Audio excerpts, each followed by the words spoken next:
ॐ अज्ञानतिमिरान्धस्य ज्ञानाञ्जनशलाकया चक्षुरुन्मिलितं येन तस्मै श्रीगुरवे नमः। गुरुब्रह्मा गुरुर्विष्णुः गुरुदेवो महेश्वरः गुरुसाक्षात् परब्रह्म तस्मै श्रीगुरवे नमः।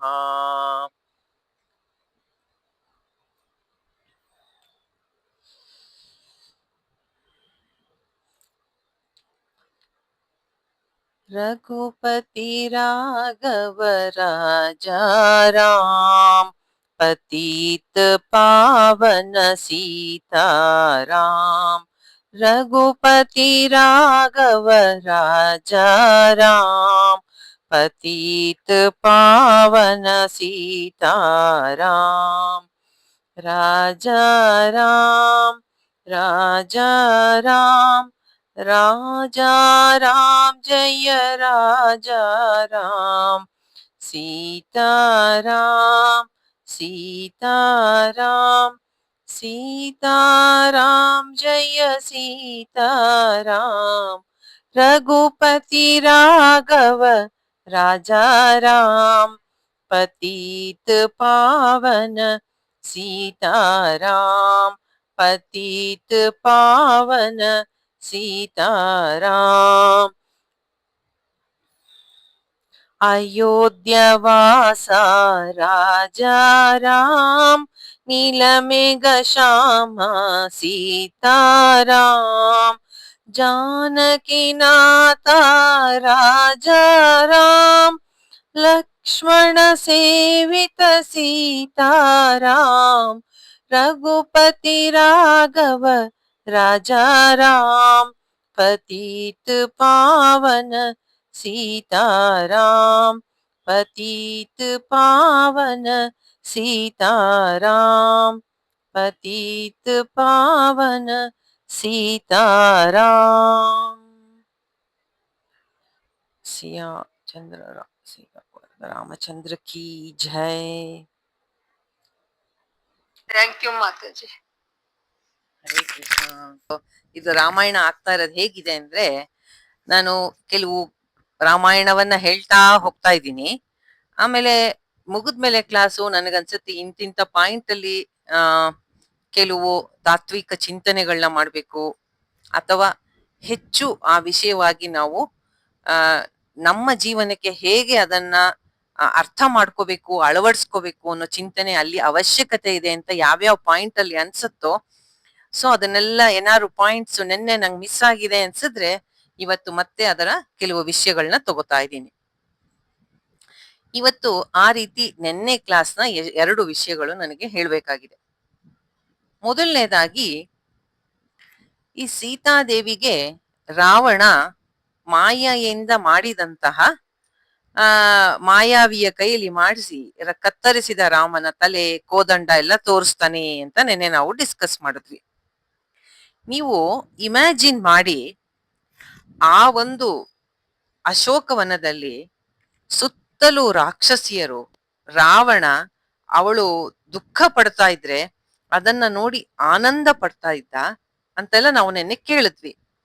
ಅವಳ ನೋವಿಗೆ ದುಃಖಕ್ಕೆ ಅಲ್ಲಿ ಸ್ಪಂದಿಸೋರು ಯಾರೂ ಇರ್ಲಿಲ್ಲ. ಅವಳು ಎಷ್ಟು ದುಃಖದಿಂದ ಇದ್ಲು. ಅವಳೇನ್ ಅನ್ಕೊಂಡ್ಲು, ಲಕ್ಷ್ಮಣ ವಾಪಸ್ಸು ಅಯೋಧ್ಯೆಗೆ ಹೊಟ್ಟೋಗ್ಲಿ, ನಾನು ಮಾತ್ರ ಇಲ್ಲಿ ಇರೋದಿಲ್ಲ, ನಾನು ಜೀವ ತ್ಯಾಗ ಮಾಡ್ತೀನಿ ಅಂತ ಯೋಚನೆ ಮಾಡಿದ್ಲು.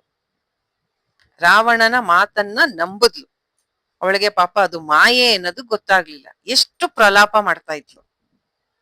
ಆದರೆ ಅವಳು ಮಹಾನ್ ಪತಿವ್ರತೆ, ಪುಣ್ಯವತಿ. ನಮ್ಮ ಪುಣ್ಯ ಅನ್ನೋದು ನಮಗೆ ಕಷ್ಟದ ಸಮಯದಲ್ಲಿ ಕೈ ಹಿಡಿಯುತ್ತೆ. ನಮಗೆ ಕಷ್ಟ ಬಂದಿದೆ, ಆದರೆ ಯಾರದೋ ಮೂಲಕ ಏನೋ ಸಹಾಯನೋ ಸಮಾಧಾನನೋ ಸಿಗತ್ತೆ. ಓ, ದೇವ್ರು ಬಂದಂಗ್ ಬಂದ್ರಪ್ಪ ಅಂತ ಅಂತೀವಲ್ವ ನಾವು. ಹಾಗೆ ವಿಭೀಷಣನ ಹೆಂಡತಿ ಎಲ್ಲಿದ್ದಳೋ ಈ ಸೀತೆಯ ಮೇಲೆ ಕರುಣೆ ತೋರಿಸಿ ರಾವಣಂದು ಮೋಸ ಇದು ಅಂತ ಅವಳಿಗೆ ಗೊತ್ತಿತ್ತು ಚೆನ್ನಾಗಿ. ಆದ್ರೆ ಅದನ್ನ ಬಂದು ಸೀತೆಗೆ ಹೇಳಿ ಅವಳ ಮನಸ್ಸಿಗೆ ಸಮಾಧಾನವನ್ನ ತರ್ತಾಳೆ ಅಲ್ವಾ. ಆದ್ರಿಂದ ಯಾವಾಗ್ಲೂ ಧರ್ಮದ ಮಾರ್ಗದಲ್ಲಿ ಒಳ್ಳೆಯ ಪುಣ್ಯದ ಕೆಲಸಗಳನ್ನ ಮಾಡ್ತಾ ಇದ್ರೆ ಹೇಗೋ ಏನೋ ಯಾರಿಂದಲೋ ಅದಕ್ಕೆ ಸಹಾಯ ಆಗತ್ತೆ, ಅದು ಅವರ ರಕ್ಷಣೆ ಆಗತ್ತೆ. ಆಮೇಲೆ ಇನ್ನೊಂದು ಪ್ರಕೃತಿಯ ನಿಯಮ ನಾವು ನೆನ್ನೆ ಎಲ್ಲ ಡಿಸ್ಕಸ್ ಮಾಡಿದ್ವಲ್ಲ, ಪ್ರಾರಬ್ಧದಂತೆ ಹುಟ್ಟು ಸಾವು. ನಾವ್ ಅನ್ಕೊಂಡ ತಕ್ಷಣ ಸಾಯಕ್ಕಾಗಲ್ಲ, ಅಥವಾ ಅನ್ಕೊಳ್ದೆ ಹೋದ್ರೆ ಬದುಕೋಕ್ಕೂ ಆಗಲ್ಲ. ಸೀತೆಯ ಪುಣ್ಯ ಅವಳನ್ನ ಅವಳ ಮೂಲಕ ಸರಮೆ ಅಂತ ವಿಭೀಷಣನ ಹೆಂಡತಿ, ಅವಳ ಮೂಲಕ ಸೀತೆಗೆ ಸಮಾಧಾನ ಸಿಕ್ತು. ಪ್ರವಚನ ಹೇಳ್ಬೇಕಾರೆ ಅವರೊಂದು ವಿಚಿತ್ರವಾದ ಘಟನೆಯನ್ನ ಹೇಳಿದ್ರು.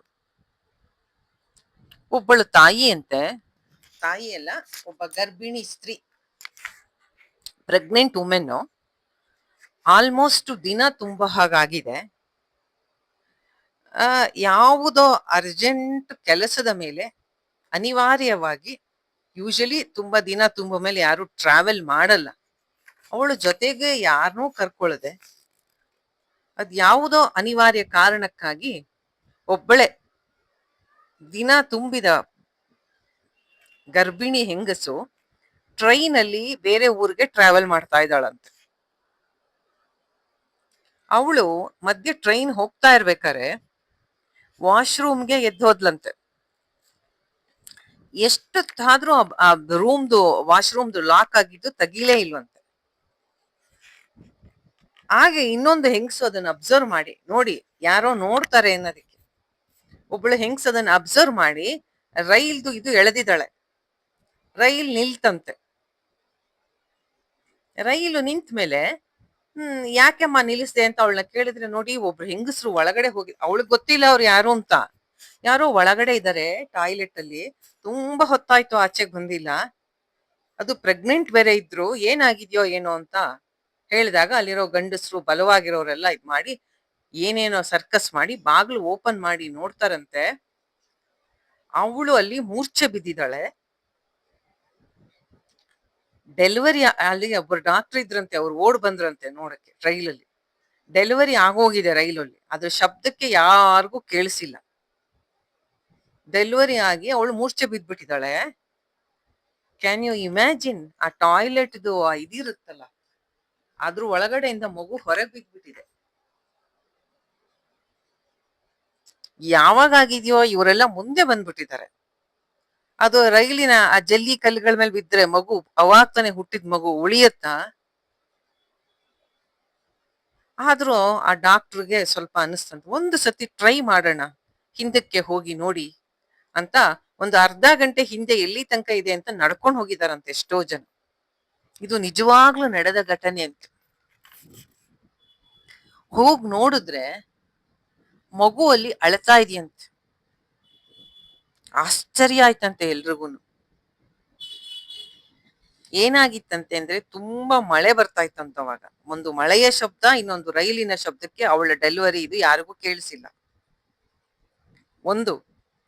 ಇನ್ನೊಂದು ಆ ಮಳೆಯ ಶಬ್ದಕ್ಕೆ ಮಣ್ಣೆಲ್ಲ ಬಂದು ಆ ಕಲ್ಗಳು ಹಾಕಿರ್ತಾರಲ್ಲ ಎರಡು ಹಳಿಗಳ ಮಧ್ಯ, ಆ ಕಲ್ಗಳ ಮೇಲೆ ಮಣ್ಣು ಹುಲ್ಲು ಎಲ್ಲ ಆ ಮಗು ಕರೆಕ್ಟಾಗಿ ಆ ಜಾಗದ ಮೇಲೆ ಬಿದ್ದಿದ್ಯಂತೆ.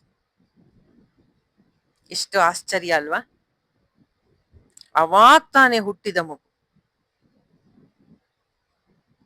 ಅಂದ್ರೆ ಪ್ರಕೃತಿಯಲ್ಲಿ ಇಂಥ ವಿಚಿತ್ರಗಳು, ಯಾವ ಸಮಯದಲ್ಲಿ ಯಾರನ್ನ ರಕ್ಷಣೆ ಮಾಡ್ಬೇಕು ಅಂತ ನಿರ್ಧಾರ ಆಗಿರತ್ತೆ, ಅವರನ್ನ ರಕ್ಷಣೆ ಮಾಡಕ್ಕೆ ಯಾವುದೋ ರೀತಿಯಿಂದ ಸಹಾಯ ಸಿಗತ್ತೆ. ಆ ಸಣ್ಣ ಹುಲ್ಲು ಆ ಮಣ್ಣು ಮೇಲೆ ಮಗು ಹೋಗಿ ಬಿದ್ದಿದೆ, ಅದರಿಂದ ಅದಕ್ಕೆ ಉಳ್ಕೊಂಡಿದೆ. ಅದು ಎಂತ ವಿಚಿತ್ರ. ಅದಕ್ಕೆ ಅವ್ರು ಹೇಳಿದ್ದು, ಯಾರು ಇಲ್ಲ ಅಂದ ಜಾಗದಲ್ಲಿ ರಕ್ಷಣೆ ಸಿಗತ್ತೆ. ಸೀತೆಗೂ ಹಂಗೆ, ಇಲ್ಲಿ ಯಾರು ಇಲ್ಲ ಅಂತ ದುಃಖ ಪಡ್ತಿದ್ದಾಳೆ, ಆಗ ಅವಳು ಬಂದು ಇವಳಿಗೆ ಸಮಾಧಾನ ಹೇಳ್ತಾಳೆ. ನೀನ್ ಹೇಗಮ್ಮ ನಂಬ್ತೀಯ ಈ ಮಾತೆಲ್ಲ, ನಿನಗೆ ಅವನ ಮಾಯೆ ಗೊತ್ತಿಲ್ವಾ ಅಂತ.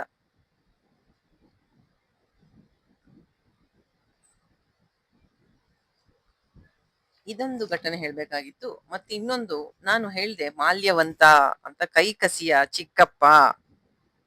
ಅವನು ಇವನಿಗೆ ಬಂದು ರಾವಣನಿಗೆ ಬುದ್ಧಿ ಹೇಳ್ದ ಬೇಡ ಅಂತ. ರಾವಣ ಅವನ ಮಾತನ್ನ ಕೇಳಲಿಲ್ಲ ಅಂತ ನಾನು ಹೇಳ್ದೆ. ಅದಕ್ಕೆ ಈ ಒಂದು ಸ್ವಲ್ಪ ಹಿನ್ನೆಲೆಯನ್ನ ನೋಡ್ಬೇಕು ಅದಕ್ಕೆ. ಏನಂದ್ರೆ, ಇವರು 3 ಜನ ಅಣ್ಣ ತಮ್ಮಂದ್ರು. ಯಾರ್ಯಾರು? ಮಾಲಿ, ಸುಮಾಲಿ, ಮಾಲ್ಯವಂತ ಅಂತ. ಅವರು ರಾಕ್ಷಸ ವಂಶಕ್ಕೆ ಸೇರಿದವರು. ಮಾಲಿ, ಸುಮಾಲಿ, ಮಾಲ್ಯವಂತ ಅವರು ರಾಕ್ಷಸ ಕುಲದಲ್ಲಿ ಇರ್ತಕ್ಕಂತಹ 3 ಜನ ಅಣ್ಣ ತಮ್ಮಂದ್ರು.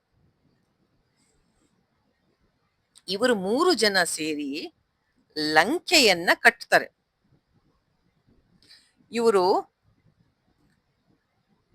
ರಾಕ್ಷಸ ಬ್ರದರ್ಸ್ ಅಂದ್ರೆ ಪುಲಸ್ತ್ಯ ಋಷಿಗಳ ವಂಶದಲ್ಲಿ ಬರ್ತಾರೆ. ಬ್ರಹ್ಮನ ಮಾನಸಿಕ ಪುತ್ರ ಅವರು, ಪುಲಸ್ತ್ಯ ಋಷಿಗಳು, ಅವರ ವಂಶಸ್ಥರು ಇವರು. ರಾಕ್ಷಸರು. ಇವ್ರು 3 ಜನ ತುಂಬಾ ತಪಸ್ಸು ಮಾಡಿ ಬ್ರಹ್ಮನಿಂದ ವರಗಳನ್ನ ಪಡ್ಕೊಂಡು ಒಂದು ದೊಡ್ಡ ತುಂಬಾ ಸುಂದರವಾದ ನಗರ ಕಟ್ಟಬೇಕು ಅಂತ ಅವ್ರಿಗೆ ಆಸೆ ಇರುತ್ತೆ. ಅವ್ರೇನ್ ಮಾಡ್ತಾರೆ, ದೇವತೆಗಳ ಆರ್ಕಿಟೆಕ್ಟ್ ಆದ ವಿಶ್ವಕರ್ಮನನ್ನ ಹಿಡ್ಕೊಂಡು ಸ್ವರ್ಣ ಲಂಕವನ್ನ ಕಟ್ತಾರೆ. Golden city Lanka. ಆ 3 ಜನ ಅಣ್ಣ ತಮ್ಮಂದ್ರು ಬಹಳ ಒಬ್ರ ಮೇಲೆ ಒಬ್ರು ಪ್ರೀತಿಯಿಂದ ಚೆನ್ನಾಗಿ ಲಂಕೆಯನ್ನ ಆಳ್ತಾ ಇರ್ತಾರೆ. ತುಂಬಾ ಸ್ಟ್ರಾಂಗ್ ಆಗ್ಬಿಡ್ತಾರೆ. ಆದ ತಕ್ಷಣ ಏನ್ ಮಾಡ್ತಾರೆ, ಋಷಿಗಳಿಗೆ, ದೇವತೆಗಳಿಗೆ ಎಲ್ರಿಗೂ ತೊಂದರೆ ಕೊಡಕ್ಕೆ ಶುರು ಮಾಡ್ತಾರೆ. ಆಗ ದೇವತೆಗಳೆಲ್ಲ ಹೋಗಿ ವಿಷ್ಣುವಿಗೆ ಹೇಳ್ತಾರೆ. ವಿಷ್ಣು ಅವರ ಆ ದೇವತೆಗಳ ಸಹಾಯಕ್ಕೆ ಬಂದು ಈ 3 ಜನರ ಜೊತೆನೂ ಯುದ್ಧ ಮಾಡಿರ್ತಾನೆ. ಮಾಡಿದಾಗ ಮಾಲಿ ಅನ್ನೋನು ವಿಷ್ಣುವಿನ ಕೈಯಲ್ಲಿ ಯುದ್ಧದಲ್ಲಿ ಸತ್ತು ಹೋಗ್ತಾನೆ. ಸುಮಾಲಿ ಮತ್ತು ಮಾಲ್ಯವಂತಂಗೆ ವಿಷ್ಣು ತುಂಬಾ ಸ್ಟ್ರಾಂಗ್ ಅಂತ ಗೊತ್ತಾಗಿ ಅಲ್ಲಿಂದ ಇಬ್ರು ಓಡೋಗ್ಬಿಡ್ತಾರೆ. ಕುಬೇರನಿಗೆ, ಶಿವನಿಗೆ ಅತ್ಯಂತ ಆಪ್ತನಾದ ಕುಬೇರನಿಗೆ ಶಿವನ ಮೂಲಕ ಈ ಲಂಕಾ ಸಿಗತ್ತೆ. ಕುಬೇರ ನಾಶವಾದಂತಹ ಲಂಕೆಯನ್ನ ಮತ್ತೆ ಸುಂದರವಾಗಿ ಮಾಡಿ ರಾಜ್ಯ ಅಲ್ಲಿ ಆಳ್ತಾ ಇರ್ತಾನೆ. ಯಕ್ಷರ ರಾಜ ಕುಬೇರ. ಇವರು ಸುಮಾಲಿ ಮತ್ತು ಮಾಲ್ಯವಂತ ಪಾತಾಳ ಲೋಕಕ್ಕೆ ಓಡೋಗ್ಬಿಟ್ಟಿರ್ತಾರೆ. ಆ ಸುಮಾಲಿಯ ಮಗಳೇ ಇವಳು ಕೈಕಸಿ. ಅವ್ರು 3 ಜನ ಒಂದಿನ ನೋಡೋಣ ನಮ್ ಲಂಕೆ ಹೆಂಗ್ ಹಾಳಾಗ್ ಹೋಗಿದೆ ಅಂತ ಬಂದ್ ನೋಡಿದ್ರೆ ತುಂಬಾ ಸುಂದರವಾಗಿ ಚೆನ್ನಾಗಿರುತ್ತೆ. ಅವ್ರಿಗೆ ಆಶ್ಚರ್ಯ ಆಗತ್ತೆ, ಯಾರು ಇದನ್ನು ಇಷ್ಟು ಚೆನ್ನಾಗಿ ಮಾಡಿರೋದು ಅಂತ. ಕುಬೇರ ಅಂತ ಗೊತ್ತಾಗತ್ತೆ. ಆಗ ಸುಮಾಲಿಗೆ ಮನಸ್ಸಲ್ಲಿ ತುಂಬಾ ದುಃಖ ಆಗತ್ತೆ. ಇದು ನಮ್ಮ ರಾಜ್ಯ ಅಲ್ವಾ, ಇದನ್ ಮತ್ತೆ ನಾವು ವಾಪಸ್ ತಗೋಬೇಕಲ್ಲ ಅಂತ ಕುಬೇರನ ತಂದೆ ವಿಶ್ರವಸು, ಅವನು ತಪಸ್ಸು ಮಾಡ್ತಾ ಇರ್ತಾನೆ. ಅವನ ಹತ್ರ ಕೈಕಸಿಯನ್ನ ಕಳಿಸಿ ಅವರಿಬ್ಬರಿಗೂ ಮದುವೆ ಮಾಡಿಸಿ, ವಿಶ್ವವಸು ಮತ್ತು ಕೈಕಸಿಯ ಮಕ್ಕಳೇ ರಾವಣ, ಕುಂಭಕರ್ಣ, ವಿಭೀಷಣ ಮತ್ತು ಇನ್ಯಾರು? ರಾವಣ, ಕುಂಭಕರ್ಣ, ವಿಭೀಷಣ ಮತ್ತೆ ಇನ್ನೊಬ್ರು ಯಾರು ಹೇಳಿ? ಶೂರ್ಪಣಖಿ. ಹಾ, ಇಲ್ಲ ಶೂರ್ಪಣಖಿ. ಆಮೇಲೆ ರಾವಣನಿಗೆ ಸಣ್ಣನಿಂದ ತಲೆಯಲ್ಲಿ ತುಂಬ್ತಾರೆ ಕುಬೇರನ ಮೇಲೆ ದ್ವೇಷವನ್ನ. ನೀನು ಲಂಕೆಯ ರಾಜನಾಗ್ಬೇಕು, ಲಂಕೇಶನಾಗ್ಬೇಕು ಅಂತ ಅವನಿಗೆ ತಲೆಯಲ್ಲಿ ತುಂಬ್ತಾರೆ. ರಾವಣ ತಪಸ್ಸು ಮಾಡಿ ಶಕ್ತಿಯನ್ನ ಪಡ್ಕೊಂಡು ಬಂದು ಅಟ್ಯಾಕ್ ಮಾಡಿ ಕುಬೇರನನ್ನ ಓಡಿಸಿ ಲಂಕೆಯನ್ನ ಅಧಿಪತ್ಯ ಮಾಡ್ತಾ ಇರ್ತಾನೆ. ಈಗ ಮಾಲ್ಯವಂತ ಬಂದು ಇಷ್ಟು ಕಷ್ಟಪಟ್ಟು ನಾವು ಸಂಪಾದನೆ ಮಾಡಿದ ಏನು ಪ್ಲಾನಿಂಗು, ಇಂತಹ ಲಂಕೆಯನ್ನ ಈ ಒಂದು ಸ್ತ್ರೀಗಾಗಿ ನೀನು ನಾಶ ಮಾಡಬೇಡ, ಯುದ್ಧವನ್ನ ಅವಾಯ್ಡ್ ಮಾಡು ಅಂತ ಅದಕ್ಕೆ ಅವನು ಹೇಳೋದು. ಗೊತ್ತಾಯ್ತಾ? ಇದು ಇದರ ಹಿಂದಿನ ಬ್ಯಾಕ್ ಗ್ರೌಂಡ್. ಆದ್ರೆ ಈ ರಾವಣ ಏನ್ ಕೇಳಲ್ಲ ಅದನ್ನ. ಒಂದು ಸಿದ್ಧತೆ ಎರಡು ಕಡೆಯವರು ಮಾಡ್ಕೋತಾ ಇದ್ದಾರೆ. ಹೇಗೆ ಹೇಗೆ ಇನ್ನೊಬ್ಬರ ಆರ್ಮಿಯನ್ನ ಅಟ್ಯಾಕ್ ಮಾಡ್ಬೇಕು, ತಮ್ದನ್ನ ರಕ್ಷಣೆ ಮಾಡ್ಕೋಬೇಕು ಅಂತ ಎರಡು ಕಡೆಯವರು ಯೋಚನೆ ಮಾಡ್ತಾ ಇದ್ದಾಗ ವಿಭೀಷಣ ಹೇಳ್ತಾನೆ, ಅವನ ಜೊತೆ ಬಂದಿರ್ತಾರಲ್ಲ 4 ಜನ, ಅವ್ರ ಹೆಸರು ಅನಲ, ಶರಭ, ಸಂಪಾತಿ, ಪ್ರಗಸ ಅಂತ. ಅವರೆಲ್ಲರೂ ಪಕ್ಷಿ ರೂಪ ಧರಿಸಿ ಲಂಕಾ ನಗರಕ್ಕೆ ಹೋಗಿ ಅಲ್ಲಿ ಅವ್ರು ಏನೇನು ರಕ್ಷಣೆ ಮಾಡ್ಕೊಂಡಿದ್ದಾರೆ ಅಷ್ಟು ಇಂಪಾರ್ಟೆಂಟ್ ಇನ್ಫಾರ್ಮೇಶನ್ ನ ವಿಭೀಷಣನಿಗೆ ತಂದು ಕೊಟ್ಟಿರ್ತಾರೆ. ಯಾಕೆ? ಅವರೆಲ್ಲ ರಾಕ್ಷಸರು, ಕಾಮರೂಪಿಗಳು. ಕಾಮರೂಪಿಗಳು ಅಂದ್ರೆ ಅವ್ರು ಯಾವ ಮನಸ್ಸು ಮಾಡಿದ್ರೆ ಆ ರೂಪ ಧರಿಸ್ಬೋದು. ಪಕ್ಷಿಗಳ ಹಾಗೆ ನೋಡ್ಕೊಂಡ್ ಬಂದು ಎಲ್ಲ ಹೇಳಿರ್ತಾರೆ. ಈಗ ಅದಷ್ಟು ಇನ್ಫಾರ್ಮೇಶನ್ ವಿಭೀಷಣ ರಾಮನಿಗೆ ಕೊಡ್ತಾನೆ. ರಾವಣ ಯಾವ ರೀತಿ ರೆಡಿ ಮಾಡ್ಕೊಂಡಿದ್ದಾನೆ ಅಂದ್ರೆ, ಅವನ್ ಚೀಫ್ ಮಿನಿಸ್ಟರ್ ಇರ್ತಾನಲ್ಲ ಪ್ರಹಸ್ತ, ಅವನನ್ನ ದಕ್ಷಿಣಕ್ಕೆ, ಮಹಾಪಾಶ್ವ ಅನ್ನೋರನ್ನ ಪಶ್ಚಿಮಕ್ಕೆ, ಇಂದ್ರಜಿತ್ತನ್ನ ಉತ್ತರಕ್ಕೆ, ಶುಕ ಮತ್ತು ಸಾರಣರನ್ನ ಪೂರ್ವಕ್ಕೆ ನಿಲ್ಸಿದಾನೆ. ನಾನ್ ಮಧ್ಯದಲ್ಲಿದ್ದು ನಿಮ್ಮೆಲ್ರಿಗೂ ಸಪೋರ್ಟ್ ಮಾಡ್ತೀನಿ ಅಂತ ರಾವಣ ಎಲ್ಲರಿಗೂ ಹೇಳಿದಾನೆ. ಮತ್ತೆ ಕೋಟೆಯ ರಕ್ಷಣೆಯನ್ನ ವಿರೂಪಾಕ್ಷ ಅನ್ನೋನಿಗೆ ಕೊಟ್ಟಿದ್ದಾನೆ. ಇದು ರಾವಣನ ಶಕ್ತಿ ಸಾಮರ್ಥ್ಯ. ನಾವು ಅದೇ ತರ ನಮ್ಮ ಆರ್ಮಿನ ನಿಲ್ಸೋಣ, ಅದೇ ರೀತಿ ನಾವು ಆ ವ್ಯೂಹವನ್ನ ನಾವು ಭೇದಿಸ್ಬೇಕು, ರಾವಣ ರಚಿಸಿರೋ ವ್ಯೂಹವನ್ನ. ಆಗ ರಾಮ ಹೇಳ್ತಾನೆ, ಆಯ್ತು, ನೀಲ ವಾನರ ಇರ್ತಾನಲ್ಲ ನೀಲ, ಅವನು ಪೂರ್ವ, ಅಂಗದ ದಕ್ಷಿಣ, ಹನುಮಂತ ಪಶ್ಚಿಮ, ಉತ್ತರ ದಿಕ್ಕಿಗೆ ನಾನೇ ನಿಂತಿರ್ತೀನಿ ಅಂತ ರಾಮ ಹೇಳ್ತಾನೆ. ಎಷ್ಟೋ ವರ್ಷಗಳಿಂದ ಕಾಲಗಳಿಂದ ಋಷಿಗಳಿಗೆ ಲೋಕಕ್ಕೆ ಕಂಟಕನಾಗಿರುವ ಆ ನೀಚ ರಾವಣನನ್ನ ನಾನು ನಾಶ ಮಾಡ್ತೀನಿ. ಲಕ್ಷ್ಮಣ ನನ್ನ ಸಹಾಯಕ್ಕೆ ಇರ್ತಾನೆ. ಸುಗ್ರೀವ ಮತ್ತು ಜಾಂಬವಂತ ವಿಭೀಷಣರು ಮಧ್ಯದಲ್ಲಿ ನಿಂತು ಎಲ್ಲರನ್ನ ಹುರಿದುಂಬಿಸ್ತಾ ಇರ್ಲಿ, ಅಂದ್ರೆ ಎನ್ಕರೇಜ್ ಮಾಡ್ತಾ ಇರ್ಲಿ ಅಂತ. ಆಮೇಲೆ ರಾಮ ಒಂದು ಇಂಪಾರ್ಟೆಂಟ್ ಆದ ವಿಷಯವನ್ನ ಇಲ್ಲಿ ಹೇಳ್ತಾನೆ ವಾನರರಿಗೆಲ್ಲ. ನೀವೆಲ್ಲ ಕಾಮರೂಪಿಗಳು, ಅಂದ್ರೆ ಯಾವ ರೂಪವನ್ನ ಬೇಕಾದ್ರೂ ತಾಳ್ಬೋದು. ಆ ರೀತಿ ನಾವು ಯಾವ ವಾನರರನ್ನ ನೋಡ್ತೀವಿ ರೂಪ ಚೇಂಜ್ ಮಾಡಿ ಮಾತಾಡೋದನ್ನ? ಅವರು ವಾನರ ಬೇರೆ ರೂಪದಲ್ಲಿ ಬಂದು ಮಾತಾಡಿದಾಗ ಎಲ್ಲಿ ನೋಡ್ತೀವಿ ಅದನ್ನ?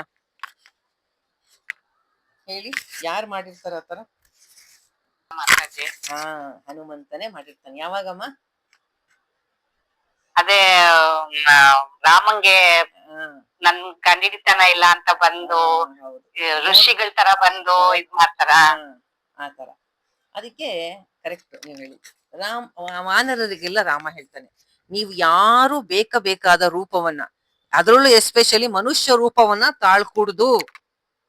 ನಿಮ್ಮ ಸಹಜವಾದ ಕಪಿಯ ರೂಪದಲ್ಲೇ ನೀವಿರ್ಬೇಕು. ನೀವು ಬೇರೆ ಬೇರೆ ಬೇರೆ ರೂಪಗಳನ್ನ ತಾಳ್ಕೂಡ್ದು. ಹಂಗ್ ಮಾಡಿದ್ರೆ ಏನಾಗತ್ತೆ, ನನಗೆ ನಮ್ಮವ್ರು ಯಾರು ಶತ್ರುಗಳು ಯಾರು ಅಂತ ಗುರುತು ಮಾಡಕ್ಕೆ ಕಷ್ಟ ಆಗತ್ತೆ. ಆದ್ದರಿಂದ ನಮ್ಮ ಕಡೆಯವರು ರಣರಂಗದಲ್ಲಿ ನಾನು, ಲಕ್ಷ್ಮಣ, ವಿಭೀಷಣ ಮತ್ತು ಅವನ ಜೊತೆ ಬಂದಿರೋ 4 ಇಷ್ಟು ಜನ ಮಾತ್ರ ಮಾನವ ರೂಪದಲ್ಲಿ ಇರೋದು. ನೀವೆಲ್ರೂ ವಾನರ ರೂಪದಲ್ಲೇ ಇರ್ಬೇಕು, ಇಲ್ದೇರೆ ನನಗೆ ಕನ್ಫ್ಯೂಸ್ ಆಗತ್ತೆ ಅಂತ ರಾಮ ಹೇಳ್ತಾನೆ. ನನ್ ಗುರ್ತಿಸಕ್ಕೆ ಆಗಲ್ಲ ಶತ್ರು ಯಾರು ಮಿತ್ರ ಯಾರು ಅಂತ. ರೂಪಗಳನ್ನ ಬದಲಾಯಿಸ್ಬೇಡಿ ಅಂತ ಹೇಳ್ತಾನೆ. ಒಂದು ವಿಧೇಯಕ ಆಜ್ಞೆಯನ್ನ ಹೊರಡಿಸ್ತಾನೆ. ಆಯ್ತು, ಎಲ್ಲ ರೆಡಿ ಆಯ್ತು. ರಾತ್ರಿ ಆಗಿತ್ತು. ಈ ಸುವೇಲ ಪರ್ವತವನ್ನ ಹತ್ಬೇಕು ಅಂತ ರಾಮ ಇಷ್ಟಪಡ್ತಾನೆ. ತಣ್ಣಕ್ಕೆ ಗಾಳಿ ನೋಡಿ, ಅವರೆಲ್ಲ ಧರ್ಮ ಯುದ್ಧ ಮಾಡ್ತಿದ್ರು ಮೊದ್ಲೆಲ್ಲ. ರಾತ್ರಿ ಹೊತ್ತು ಯುದ್ಧ ಇಲ್ಲ, ಬೆಳಿಗ್ಗೆ ಹೊತ್ತು. ಈ ಸುಂದರವಾಗಿದೆ ಈ ಶಿಖರ, ಒಂದು ಸತಿ ಹತ್ತು ಅಲ್ಲಿಂದ ನಿಂತು ಲಂಕಾ ನಗರಿಯನ್ನ ನೋಡೋಣ ಅಂತ ರಾಮ ಹೇಳ್ತಾನೆ. ಎಷ್ಟು ಸುಂದರವಾಗಿದೆ ಲಂಕೆ, ಒಬ್ಬನಿಂದ ಇಡೀ ಲಂಕೆ ನಾಶ ಆಗತ್ತಲ್ಲ ಲಕ್ಷ್ಮಣ ಅಂತ ಹೇಳ್ಕೊಂಡು ರಾಮ, ಲಕ್ಷ್ಮಣ, ಸುಗ್ರೀವ, ವಿಭೀಷಣ, ಹನುಮಂತ ಎಲ್ಲ ಸೇರಿ ಆ ಪರ್ವತ ಹತ್ತುತ್ತಾರೆ. ಅಲ್ಲಿಂದ ತ್ರಿಕೂಟ ಪರ್ವತದ ಮೇಲಿದ್ದ ಲಂಕಾ ನಗರವನ್ನ ನೋಡ್ತಾರೆ. ರಾತ್ರಿ ಹೊತ್ತು ತುಂಬಾ ಸುಂದರವಾಗಿ ಕಾಣ್ತಾ ಇರತ್ತೆ ಲಂಕೆ.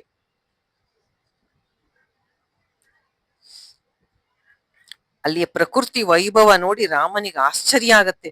ಎಂಥ ಒಳ್ಳೊಳ್ಳೆಯ ಅಲ್ಲಿ ಗಾರ್ಡನ್, ವನಗಳು, ಉದ್ಯಾನವನಗಳಿರುತ್ತೆ. ಒಳ್ಳೆ ಹೂವಿನ ಗಿಡ, ಹಣ್ಣಿನ ಗಿಡ, ಒಳ್ಳೆ ಇಂದ್ರನ ಅಮರಾವತಿ ಇದ್ದಂಗೆ ಇರುತ್ತೆ. ತುಂಬಾ ಸುವಾಸನೆ ಇರತಕ್ಕಂತಹ ಹೂಗಳು, ಗಾಳಿ ಬೀಸಿದಾಗ ಅಷ್ಟು ಸುವಾಸನೆ ಜಾಗದಲ್ಲೆಲ್ಲ ಹರಡಿರುತ್ತೆ. ತುಂಬಾ ರಮಣೀಯವಾಗಿರುತ್ತೆ. ಮೇಲೆ ನಿಂತು ಲಂಕಾ ನಗರವನ್ನ ರಾಮ ನೋಡ್ತಾ ಇರ್ತಾನೆ. ಆಮೇಲೆ ರಸ್ತೆಗಳು, ಮನೆಗಳು ಎಲ್ಲ ತುಂಬಾ ಅಲಂಕಾರ ಮಾಡಿರ್ತಾರೆ. ರಾಮನ ದೃಷ್ಟಿ ಒಂದು ಸುಂದರವಾದ ಅರಮನೆ ಮೇಲೆ ಬೀಳುತ್ತೆ. ಒಳ್ಳೆ ಕೈಲಾಸ ಶಿಖರದ ಮೇಲೆ ಇದ್ದಂಗಿರತ್ತೆ ಅದು ಅರಮನೆ. ಆಗ ರಾಮ ಅನ್ಕೋತಾನೆ, ಇಡೀ ಲಂಕಾ ನಗರಿಗೆ ಒಂದು ವಿಶಿಷ್ಟವಾಗಿದೆ ಇದು. ಹಾಗೆ ನೋಡಿದ್ರೆ ಇದು ರಾವಣನ ಅರಮನೆ ಇರ್ಬೋದಾ ಅಂತ ರಾಮ ಅನ್ಕೋತಾನೆ. ಆಗ ತನ್ನ ಅರಮನೆಯ ಉಪ್ಪರಿಗೆ ಅಂದ್ರೆ ಬಾಲ್ಕನಿ ಅಂತ ಅನ್ಕೊಳ್ಳಿ, ಅಲ್ಲಿ ನಿಂತು ರಾವಣನು ಸಹ ನಿಂತಿರ್ತಾನೆ. ಅವನು ತುಂಬಾ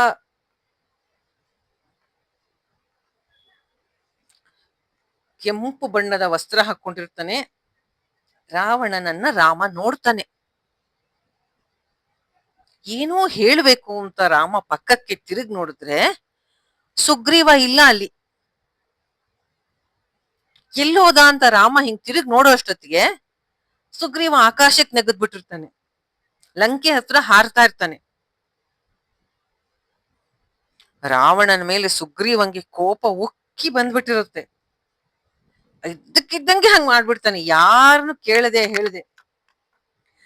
ಸೀದಾ ರಾವಣ ಎಲ್ಲಿ ನಿಂತಿರ್ತಾನೋ ಅಲ್ಲಿಗೆ ಇವನು ನೇರಾಗಿ ಹೊಟ್ಟೋಗ್ತಾನೆ ಸುಗ್ರೀವ. ನಾನು ಸುಗ್ರೀವ, ಮಹಾತ್ಮನಾದ ರಾಮನ ಸೇವಕ ಅಂತ ಹೇಳಿ ರಾವಣಂಗ್ ಒಂದ್ ರೀತಿ ಆಶ್ಚರ್ಯ ಆಗತ್ತೆ. ಒಂಥರ ಅಚಾನಕ್ ಆಗಿ ಅಟ್ಯಾಕ್ ಆಗತ್ತಲ್ಲ, ಅವನೊಂಥರ ಸುಧಾರ್ಸ್ಕೊಳಕ್ಕೂ ಮುಂಚೆ ಈ ಸುಗ್ರೀವ ಅವನ ತಲೆಯಲ್ಲಿ ಹಾಕೊಂಡಿರೋ ಕಿರೀಟಕ್ಕೆ ಹೊಡೆದು ಬಿಡ್ತಾನೆ. ಅದು ಅವನ ತಲೆಯಿಂದ ಬಿದ್ದ್ಬಿಡುತ್ತೆ, ಕೆಳಗೆ ಬೀಳುತ್ತೆ. ಅಲ್ಲೇ ಒಂದು ಅಪಶಕುನ. ರಾಜನಿಗೆ ಕಿರೀಟವೇ ಭೂಷಣ. ಅವನು ಎಚ್ಚೆತ್ಕೊಳಕ್ಕೆ ಮುಂಚೆನೆ ಅನ್ಎಕ್ಸ್ಪೆಕ್ಟೆಡ್ ಅಟ್ಯಾಕ್ ಆಗ್ಬಿಡುತ್ತೆ ಅವನ ಮೇಲೆ. ಸುಗ್ರೀವ ಟಪ್ ಅಂತ ಕಿರೀಟಕ್ಕೆ ಹೊಡೆದು ಬಿಡ್ತಾನೆ. ತುಂಬಾ ಸಿಟ್ಟು ಬರುತ್ತೆ ರಾವಣನ್ಗೆ. ಸುಗ್ರೀವ ನಿನಗ್ ಮಾಡ್ತೀನಿ ತಾಳು ಅಂತ ಹೇಳಿ ಇಬ್ಬರಿಗೂ ಯುದ್ಧ ಶುರು ಆಗತ್ತೆ. ಕೈ ಕೈ ಹಿಡ್ಕೊಂಡು ಇಬ್ರು ಯುದ್ಧ ಮಾಡಕ್ ಶುರು ಮಾಡ್ತಾರೆ. ಇಬ್ಬರಿಗೂ ಕೈಯಲ್ಲಿ ಕಾಲಲ್ಲಿ ಎಲ್ಲ ಗಾಯ, ರಕ್ತ ಎಲ್ಲ ಬರಕ್ ಶುರುವಾಗತ್ತೆ. ಇಬ್ಬರಿಗೂನು ತುಂಬಾ ಗಾಯ ಆಗತ್ತೆ. ರಾವಣಂಗೆ ಏನಾಗತ್ತೆ, ಓ ಇವನು ಬಹಳ ಈಸಿಯಾಗಿ ಬಗ್ಗವನಲ್ಲ ಅಂತ ಹೇಳಿ ಮಾಯಾ ಯುದ್ಧ ಆರಂಭಿಸ್ತಾನೆ. ಆಗ ಸುಗ್ರೀವನಿಗೆ ಅದು ಪಾಪ ಗೊತ್ತಾಗಲ್ಲ. ಎಲ್ಲ ಕಡೆನೆ ರಾವಣ ಕಾಣಿಸ್ತಿರ್ತಾನೆ, ಯಾ ಕಡೆಗೆ ಹೊಡಿಬೇಕು ಅಂತ ಗೊತ್ತಾಗಲ್ಲ ಅವನ್ಗೆ. ಓ ರಾಕ್ಷಸರು ತುಂಬಾ ಮಾಯಾವಿಗಳು, ನನಗೆ ಸೇಫ್ ಅಲ್ಲ ಇವಾಗ ಅಂತ ತಕ್ಷಣ ವಾಪಸ್ಸು ಹಾರಿ ರಾಮನ ಪಕ್ಕಕ್ಕೆ ಬಂದು ನಿಂತ್ಕೊಂಡ್ಬಿಡ್ತಾನೆ ಸುಗ್ರೀವ. ಒಂದು ತುಂಬಾ ಫಾಸ್ಟ್ ಆಗಿ ಕೆಲಸ ಮಾಡಿ ಬಂದ್ಬಿಡ್ತಾನೆ. ನಮ್ಮ ರಾಜ ಹೋಗಿ ರಾವಣನ ಜೊತೆ ಈ ತರ ಯುದ್ಧ ಮಾಡಿ ಬಂದಿದ್ ನೋಡಿ ಕಪಿಗಳಿಗೆ ಬಹಳ ಸಂತೋಷ ಆಗೋಗತ್ತೆ. ಅವರೆಲ್ಲ ಕೇಕೆ ಹಾಕಿ ಹಾಕಿ ನಗ್ತಾ ಇರ್ತಾರೆ. ರಾಮ ಅವನನ್ನ ಪ್ರೀತಿಯಿಂದ ಆಲಂಗಿಸ್ಕೊತಾನೆ. ರಾಮ ಕೇಳ್ತಾನೆ, ಇದೇನು ಮಿತ್ರ, ನೀನ್ ಹೀಗ್ ಮಾಡ್ಬಿಟ್ಟೆ, ಎಂತಹ ಅಪಾಯಕಾರಿ ಕೆಲಸ ಮಾಡ್ದೆ, ನನಗೂ ಹೇಳದೆ ಹೊಟ್ಟೋದೆಲ್ಲ ಹಾಗೆ. ನೀನು ವಾನರರ ರಾಜ, ಹೀಗೆಲ್ಲ ದುಡುಕಿ ಕೆಲಸ ಮಾಡ್ಬಾರ್ದಪ್ಪ. ನನಗೆಷ್ಟು ಆತಂಕ ಆಯ್ತು. ಇನ್ಮೇಲೆಲ್ಲ ಹೀಗ್ ಮಾಡಲ್ಲ ಅಂತ ನನಗ್ ಮಾತು ಕೊಡು. ಯಾವಾಗ್ಲೂ ನಿಮ್ಮ ಶಕ್ತಿಯನ್ನ ಸರಿಯಾಗಿ ಯೋಜನೆ ಮಾಡಿ ಬಳಸ್ಬೇಕು. ನಿನಗೇನಾರ ಆಗಿದ್ರೆ ನಾವೆಲ್ಲ ಏನ್ ಮಾಡ್ಬೇಕಾಗಿತ್ತು? ನಾನು ಸೀತೆ ಲಕ್ಷ್ಮಣನ್ ಕರ್ಕೊಂಡು ಹೆಂಗ್ ವಾಪಸ್ ಹೋಗ್ಬೇಕಾಗ್ತಿತ್ತು? ನೀನು ಬಹಳ ಬಲಶಾಲಿ ನಂಗೆ ಗೊತ್ತು, ಆದ್ರೆ ರಾವಣನೊಡನೆ ಆತರ ಎಲ್ಲ ಹೋಗಿ ಯುದ್ಧ ಮಾಡಕ್ ಹೋಗ್ತಾರ?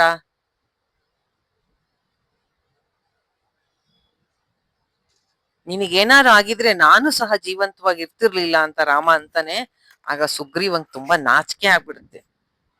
ರಾಮ, ನಿನ್ನ ಸೀತೆಯನ್ನ ಕದ್ಕೊಂಡ್ ಹೋಗಿದ್ನಲ್ಲ, ನಿಂಗ್ ತುಂಬಾ ದುಃಖ ಕೊಟ್ಟಿದ್ದಾನಲ್ಲ, ಅವನನ್ನ ಇವತ್ತೇ ನೋಡಿದ್ದು ಫಸ್ಟ್ ಟೈಮು, ಅದಕ್ಕೆ ಕೋಪ ಬಂತು, ಕೋಪದಲ್ಲಿ ಹಾಗೆ ಮಾಡ್ಬಿಟ್ಟೆ, ಇನ್ಮೇಲೆ ಹಾಗೆ ಮಾಡಲ್ಲ ಅಂತ ಹೇಳ್ತಾನೆ. ಎಲ್ರೂ ಪರ್ವತದಿಂದ ಇಳಿದ್ ಬರ್ತಾರೆ. ಸೈನ್ಯ ಎಲ್ಲ ಸಿದ್ಧತೆ ಆಗಿರುತ್ತೆ. ಸೂರ್ಯೋದಯ ಆಗತ್ತೆ. ರಾಮ ಲಂಕೆಯ ಮೇಲೆ ಅಟ್ಯಾಕ್ ಮಾಡಕ್ಕೆ ದಂಡೆತ್ತಿ ಹೋಗೋದಕ್ಕೆ ರೆಡಿ ಆಗ್ತಾರೆ. ವಿಭೀಷಣ, ಹನುಮಂತ, ನಳ, ನೀಲ, ಲಕ್ಷ್ಮಣ ಎಲ್ರು ಬರ್ತಾರೆ. ಯುದ್ಧ ಶುರುವಾಯಿತು. ಯುದ್ಧ ಕಾಂಡದಲ್ಲಿ ಯುದ್ಧ ಶುರುವಾಗತ್ತೆ. ವಾನರರೆಲ್ಲರಿಗೂ ತುಂಬಾ ಉತ್ಸಾಹ. ಕಲ್ಲು ಬಂಡೆಗಳು, ಬೇರು ಸಹಿತ ಕಿತ್ತ ಮರಗಳು, ಅದೇ ಅವರ ಆಯುಧಗಳು. ನೋಡಿ, ಲಂಕೆಯಲ್ಲಿ ರಾಕ್ಷಸರ ಹತ್ತಿರ ಇರೋದು ಕತ್ತಿ, ಗುರಾಣಿ, ಬಿಲ್ಲು, ಬಾಣ, ಎಲ್ಲ ಗದೆ. ಪಾಪ ಇವ್ರ ಹತ್ರ, ವಾನರರ ಹತ್ರ ಆಯುಧಗಳಿಲ್ಲ. ಕಲ್ಲಿನ ಬಂಡೆ, ಮರ, ಇದೇ ಅವರ ಆಯುಧಗಳು. ಇಲ್ಲಿ ಒಂದು ಮಾತನ್ನ ನಾವು ಜ್ಞಾಪಿಸ್ಕೋಬೇಕು. ಯಾವಾಗ ಒಬ್ಬ ವ್ಯಕ್ತಿ ಧರ್ಮನಿಷ್ಠನಾಗಿರ್ತಾನೆ, ಧಾರ್ಮಿಕನಾಗಿರ್ತಾನೆ, ಅಧರ್ಮದ ವಿರುದ್ಧ ಅವನು ತನ್ನ ಯುದ್ಧವನ್ನ ಮಾಡ್ತಾ ಇರ್ತಾನೆ, ಆಗ ಇಡೀ ಪ್ರಕೃತಿಯೇ ಅವನಿಗೆ ಸಹಕರಿಸತ್ತೆ. ಅದು ಪ್ರಾಣಿ, ಪಕ್ಷಿ, ಯಾವುದೇ ಆಗಿರ್ಬೋದು. ವಾನರರು, ಇನ್ನು ಅಳಿಲು, ಎಷ್ಟು ಜನ ಬರ್ತಾರೆ ರಾಮನ, ಮತ್ತೆ ಕರಡಿಗಳು, ಇಡೀ ಪ್ರಕೃತಿ, ಕಲ್ಲು, ಮರ, ಅವುಗಳನ್ನೇ ಆಯುಧವನ್ನಾಗಿ ಮಾಡಿಕೊಂಡು ಯುದ್ಧವನ್ನ ಗೆಲ್ಲುವ ತನಕ ರಾಮನ ಒಂದು ಕಾರ್ಯಕ್ಕೆ ತನ್ನ ಸಂಪೂರ್ಣವಾದ ಏನಂತಾರೆ ಸಪೋರ್ಟ್ ಅಥವಾ ಕೋಆಪರೇಷನ್, ಸಹಕಾರ ಕೊಡುತ್ತೆ ಇಡೀ ಪ್ರಕೃತಿ. ಪಾಪ ಅವ್ರಗಳ ಕೈಲಿ ಮರ, ಕಲ್ಲು ಇದೇ ಅವ್ರ ಹತ್ರ ಇದ್ದಿದ್ದು, ಅದು ಹಿಡ್ಕೊಂಡು ಬಂದ್ರು. ರಾಮ ಹೇಳಿದ ಕಡೆ ಹಂಗಂಗೆ ನಿಂತ್ಕೊಂಡ್ರು. ರಾಕ್ಷಸರ ದ್ವಾರ ಎಲ್ಲ ಒಡೆಯಕ್ಕೆ ಅಷ್ಟು ಸುಲಭ ಇರ್ಲಿಲ್ಲ. ಇವ್ರುಗಳು ತುಂಬಾ ಗಟ್ಟಿ ಇತ್ತು, ಬಾಗಿಲುಗಳು ಒಡೆಯಕ್ ಆಗ್ಲಿಲ್ಲ. ಇವ್ರ ಮರಗಳಿಂದ ಹಾಕಿ ಹೊಡೆಯಕ್ಕೆ ನೋಡ್ತಾ ಇದ್ರು ವಾನರರು. ರಾಕ್ಷಸರು ಅನ್ಕೊಂಡಿದ್ರು ಬಹಳ ಸಣ್ಣ ಸೈನ್ಯ ಅಂತ. ಆದ್ರೆ ಈ ವಾನರರ ಉತ್ಸಾಹ, ಅವ್ರ ದೊಡ್ಡ ಇದು ನೋಡಿ ರಾವಣ ಅನ್ಕೊಂಡ, ಓ ಇದು ಕಷ್ಟದ ಯುದ್ಧ ಆಗತ್ತೆ ಅಂತ. ಅಷ್ಟೊತ್ತಿಗೆ ರಾಮ ಧರ್ಮನಿಷ್ಠನಾಗಿರೋದ್ರಿಂದ ಯುದ್ಧಕ್ಕೆ ಸಕಲ ಸಿದ್ಧತೆನೂ ಮಾಡ್ಕೊಂಡಿದ್ರು. ಯುದ್ಧ ಕಾಲದಲ್ಲಿ ರಾಜ ಧರ್ಮವನ್ನ ಬಿಡಬಾರ್ದು ಅಂತ ಇಷ್ಟಪಡದೆ ಅಂಗದನನ್ನ ಕರಿತಾನೆ ರಾಮ. ಮಗು ಅಂಗದ, ಈಗ ಸುಗ್ರೀವಂತ್ ನೋಡಿದಾನೆ, ಅವನು ಸಡನ್ ಆಗಿ ಡಿಸಿಷನ್ಸ್ ಮಾಡ್ತಾನೆ ಅಂತ.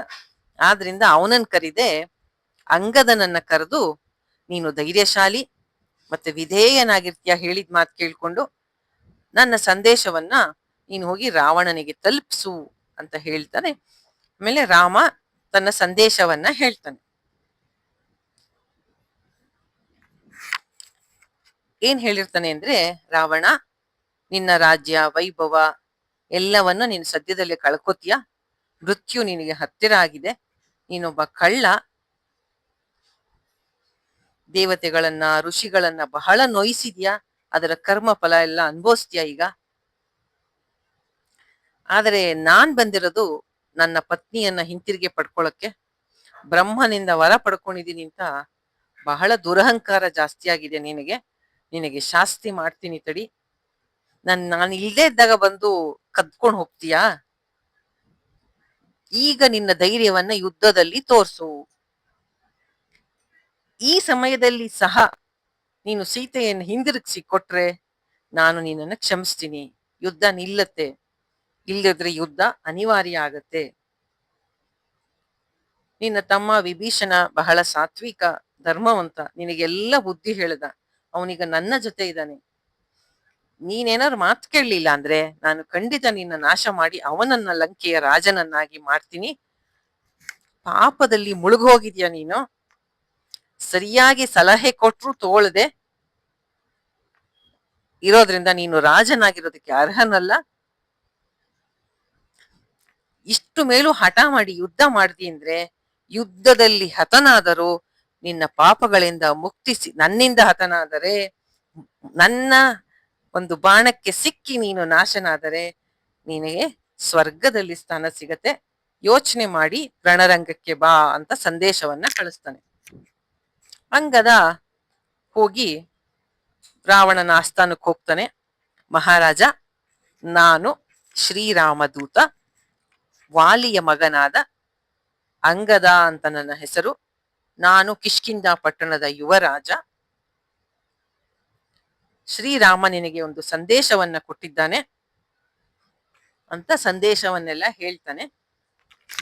ರಾವಣನಿಗೆ ಯಥಾ ಪ್ರಕಾರ ಅಜ್ಞಾನಿ, ತುಂಬಾ ಕೋಪ ಬರುತ್ತೆ. ಮಂತ್ರಿಗಳಿಗೆ ಹೇಳ್ತಾನೆ, ಹಿಡ್ಕೊಳ್ರಿ ಅವನನ್ನ, ಆ ಕಪಿಯನ್ನು ಕೊಂದ್ಬಿಡಿ ಅಂತ ಹೇಳ್ತಾನೆ. ಈಗಷ್ಟೇ ನಾವು ನೋಡಿದ್ವಿ ನಿನ್ನೆ ಮೊನ್ನೆ ಕ್ಲಾಸಲ್ಲಿ 3 ಜನ ಅವನ ಕಡೆಯ ಗುಪ್ತಚರರು ಬಂದಿರ್ತಾರೆ. ಶುಕ, ಸಾರಣ ಅಲ್ವಾ, ಶಾರ್ದೂಲ. ಯಾರನ್ನೂ ಸಹ ಸುಗ್ರೀವ ಹಿಡ್ಕೊಳ್ಳೋಣ ಅಂದ್ರೂನು ರಾಮ ಬಿಟ್ಟು ಕಳಿಸಿರ್ತಾನೆ. ಇಲ್ಲಿ ನೋಡಿ ರಾವಣನ ವರ್ತನೆ. ತನ್ನ ಕಡೆ 3 ಜನಕ್ಕೆ ಅವರು ಜೀವದಾನ ಮಾಡಿದ್ರು, ತಾನು ಅಂಗದನಿಗೆ ಆ ಕಪಿಯನ್ನು ಹಿಡ್ಕೊಳ್ರಿ, ಅವನನ್ನು ಕೊಂದು ಬಿಡಿ ಅಂತ ಹೇಳ್ತಾನೆ. ಅದರಲ್ಲಿ 4 ಜನ ರಾಕ್ಷಸರು ಓಡ್ ಬಂದು ಅಂಗದನ ಕಾಲುಗಳನ್ನ ಹಿಡ್ಕೋತಾರೆ. ನನ್ನನ್ನೇ ಹಿಡ್ಕೋತೀರಾ ಅಂತ ಹೇಳಿ ಅವನು 4 ಹಕ್ಕಿಗಳನ್ನು ಹಿಡ್ಕೊಂಡ ಹಾಗೆ 4 ರಾಕ್ಷಸರ ಸಮೇತ ಹಾರ್ಬಿಡ್ತಾನೆ. ಮೇಲೆ ಕೆತ್ತರಕ್ಕೆ ಹಾರಿ ಅಲ್ಲಿಂದ ಅವರನ್ನು ಕೊಡು ಬಿಡ್ತಾನೆ ಕೆಳಗಡೆಗೆ. ಅವರೆಲ್ಲ ದಪ್ಪಂತ ಕೆಳಗೆ ಬಂದು ಬೀಳ್ತಾರೆ. ಹಾಗೆ ಹೋಗ್ತಾ ಅವನ ಅರಮನೆಯಲ್ಲಿ ತುಂಬಾ ಅಲಂಕಾರ ಪ್ರಾಯವಾಗಿದ್ದ ಕಳಶವನ್ನ ಕಾಲಿಂದ ಒದ್ಬಿಟ್ಟು ಹೊಟ್ಟೋಗ್ತಾನೆ. ಅದು ಕೆಳಗ್ ಬಿದ್ದು ಚೂರ್ ಚೂರ್ ಆಗತ್ತೆ. ನಾನು ವಾಲಿಪುತ್ರ ಅಂಗದ ಅಂತ ಹೇಳ್ಬಿಟ್ಟು ಹೋಗ್ತಾನೆ. ಯಾಕೆ ಹಂಗ ಹೇಳ್ತಾನೆ ಹೇಳಿ? ರಾವಣನಿಗೆ ವಾಲಿ ಅಂದ್ರೆ ಭಯ. ಹಿಂದೆ ಅವನಿಂದ ಸರಿಯಾಗಿ ಏಟುಗಳನ್ನ ತಿಂದಿರ್ತಾನೆ. ವಾಲಿ ಇಲ್ಲ ಇವಾಗ, ಆದ್ರೆ ಇವನು ಆ ವಾಲಿಪುತ್ರ ಅಂಗದ ಅಂತ ಹೇಳಿ ಹೊಟ್ಟೋಗ್ತಾನೆ. ಒಂದು ತಪ್ಪನ್ನ ತಿದ್ಕೊಳ್ಳಕ್ಕೆ ರಾಮ ಒಂದು ಅವಕಾಶ ಕೊಟ್ರು ರಾವಣ ಅದನ್ನ ಬಳಸ್ಕೊಳ್ಳಲ್ಲ. ರಾಮನಿಗನ್ಸತ್ತೆ ಯುದ್ಧ ಅನಿವಾರ್ಯ, ಈಗ ಇನ್ನೇನು ಮಾಡಕ್ಕಾಗಲ್ಲ ಅಂತ ಹೇಳಿ 4 ದಿಕ್ಕುಗಳಿಂದ ಅಟ್ಯಾಕ್ ಮಾಡ್ತಾರೆ. ಯಾರು? ವಾನರರು. ಅವರಿಗೆ ರಾಕ್ಷಸರಿಗೆ ಸ್ವಲ್ಪ ಹೆದರಿಕೆ ಆಗತ್ತೆ. ಆದರೂ ಅವರು ತಮ್ಮ ಕರ್ತವ್ಯ ಮರಿದೆ ರಾವಣನಿಗೆ ಸುದ್ದಿ ಮುಟ್ಸಿ ತಮ್ಮ ರಕ್ಷಣೆಯನ್ನೆಲ್ಲ 2 ಪಟ್ಟು ಜಾಸ್ತಿ ಮಾಡ್ಕೋತಾರೆ. ಮೇಲಿಂದ ನೋಡ್ತಾರೆ, ಕಪಿಗಳ ಸಮುದ್ರನೇ ಸೇರಿದೆ ಅನ್ನೋ ಹಾಗೆ ಇರುತ್ತೆ.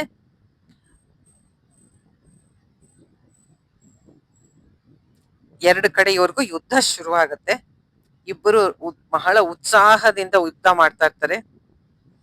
ರಾವಣ ನೋಡ್ತಾ ಇರುವಂತೆ ಬಂಡೆ ಮರಗಳಿಂದಲೇ ಕಪಿಗಳು ಎಲ್ಲ ಕಡೆಯಿಂದ ಅಟ್ಯಾಕ್ ಮಾಡ್ತಾ ಇರ್ತಾರೆ.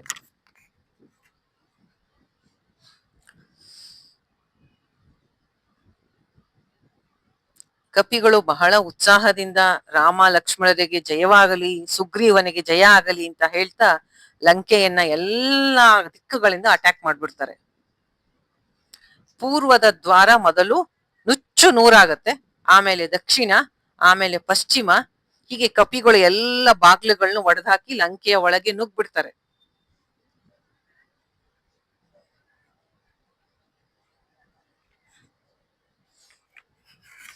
ಈಗ ಒಳಗಡೆ ಇದ್ದ ರಾಕ್ಷಸ ಸೈನ್ಯ ಅವರು ಕೂಗ್ಕೊಂಡು ಇವ್ರ ಮೇಲೆ ಬಂದು ಅಟ್ಯಾಕ್ ಮಾಡೋಕೆ ಶುರು ಮಾಡ್ತಾರೆ. ಆಗ ಎಲ್ಲಾ ಕಡೆ 2 ಕಡೆನೂ ಬಹಳ ಹಾನಿ ಆಗತ್ತೆ. ತುಂಬಾ ಆ ಕಡೆ ವಾನರರು, ಈ ಕಡೆ ರಾಕ್ಷಸರು, ಘೋರ ಯುದ್ಧ, ರಕ್ತದ ಹೊಳೆ ಹರಿಯತ್ತೆ. ರಾವಣನ ಪುತ್ರ ಇಂದ್ರಜಿತು ಮತ್ತು ಅಂಗದನಿಗೆ ಯುದ್ಧ ನಡೆಯುತ್ತೆ. ದ್ವಂದ್ವ ಯುದ್ಧ ಆಗತ್ತೆ. ಹನುಮಂತ ಜಂಬೂಮಾಲಿಯನ್ನು, ನೀಲ ಅನ್ನೋನು ನಿಕುಂಭ ಅನ್ನೋನನ್ನ, ಲಕ್ಷ್ಮಣ ವಿರೂಪಾಕ್ಷ ಅನ್ನೋರನ್ನ ಎದುರಿಸ್ತಾರೆ. ರಾಮ 4 ಜನದ ಜೊತೆ ಒಟ್ಟಿಗೆ ಯುದ್ಧ ಮಾಡ್ತಾನೆ. ಇಂದ್ರಜಿತು ಅಂಗದನಿಗೆ ಗದೆಯಿಂದ ಬಲವಾಗಿ ಹೊಡೆದಿದ್ದಕ್ಕೆ ಅಂಗದ ಇಂದ್ರಜಿತ್ತುವಿನ ಸಾರಥಿಯನ್ನ, ರಥವನ್ನ ಕುಟ್ಟಿ ಪುಡಿ ಪುಡಿ ಮಾಡ್ಬಿಡ್ತಾನೆ. ರಾಮನ ಸೈನ್ಯವೇ ಮೇಲ್ಗೈ ಸಾಧಿಸ್ತಾ ಇರತ್ತೆ. ಲಕ್ಷ್ಮಣನ ಬಾಣಕ್ಕೆ ವಿರೂಪಾಕ್ಷ ಅನ್ನೋನ್ ಹತ ಆಗ್ತಾನೆ.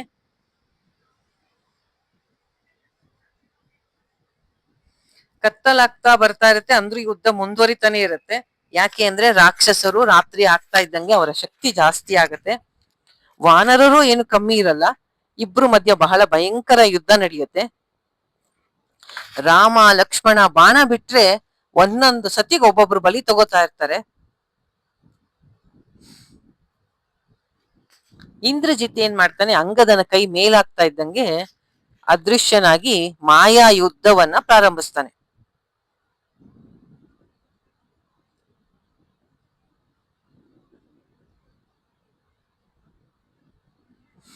ಆಗ ರಾಮ ಒಂದ್ ಮಾತು ಹೇಳ್ತಾನೆ ಎಲ್ರಿಗೂನು, ಯಾರು ಹೆದರ್ಬೇಡಿ, ಬ್ರಹ್ಮನಿಂದ ವರ ಪಡ್ಕೊಂಡಿದ್ದಾನೆ ಅವನು ಇಂದ್ರಜಿತ್ತು, 3 ಲೋಕಕ್ಕೂ ಕಂಟಕನಾಗಿದ್ದಾನೆ, ಯಮನೇ ಅವನನ್ನ ನಮ್ಮ ಮುಂದೆ ಕಳಿಸಿದಾನೆ ಅನ್ಕೊಳ್ಳಿ, ಅವನನ್ನ ನಾನು ನೋಡ್ಕೋತೀನಿ ಅಂತ ಹೇಳೋ ಅಷ್ಟ್ರಲ್ಲಿ ಇಂದ್ರಜಿತ್ತು ಮಾಯೆಯಿಂದ ರಾಮ ಲಕ್ಷ್ಮಣರ ಮೇಲೆ ಬಾಣಗಳನ್ನ ಬಿಡ್ತಾ ಇರ್ತಾನೆ.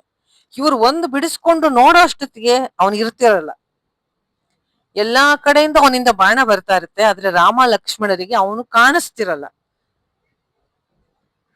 ಅವನೇನ್ ಮಾಡ್ತಾನೆ, ಅವನ ಕಣ್ಣಿಗೆ ರಾಮ ಲಕ್ಷ್ಮಣರು ಬೀಳ್ತಾರೆ. ಅವನೇನ್ ಮಾಡ್ತಾನೆ, ಇಂದ್ರಜಿತ್ತು ಅಂದ್ರೆ ರಾವಣನ ಮಗ ಮೇಘನಾಥ, ನಾಗ ಪಾಶವನ್ನ ಬಿಟ್ಬಿಡ್ತಾನೆ.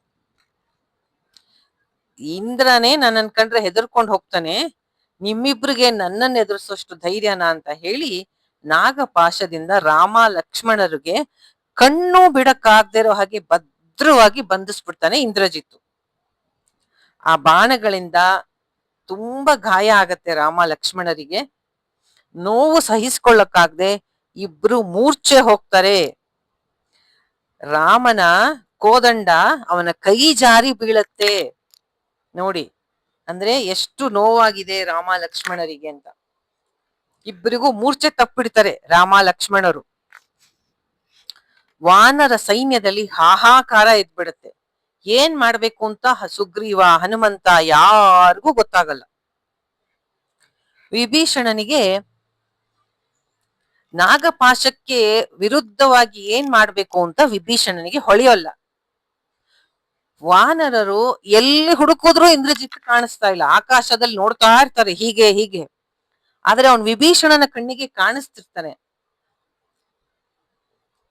ಇಂದ್ರಜಿತ್ತು ತನ್ನ ಕಡೆಯವ್ರಿಗೆ ಹೇಳ್ತಾನೆ, ರಾಕ್ಷಸ ಭಟರೆ, ಕರ ದೂಷಣರನ್ನು ಕೊಂದ ಈ ರಾಮ ಲಕ್ಷ್ಮಣರನ್ನ ಹೆಂಗೆ ನಾನು ಕಟ್ ಹಾಕಿದೀನಿ, ಯುದ್ಧದ ಮೊದಲ ದಿನನೇ ಅವ್ರನ್ನ ಸೋಲ್ಸಿದೀನಿ, ಎಲ್ಲ ಋಷಿಗಳು ಬಂದ್ ಸೇರಿದ್ರು, ದೇವತೆಗಳು ಬಂದ್ ಸೇರಿದ್ರು, ಇವರಿಬ್ಬರನ್ನ ಈ ಪಾಶದಿಂದ ಬಿಡ್ಸಕ್ಕೆ ಯಾರಿಗೂ ಆಗಲ್ಲ.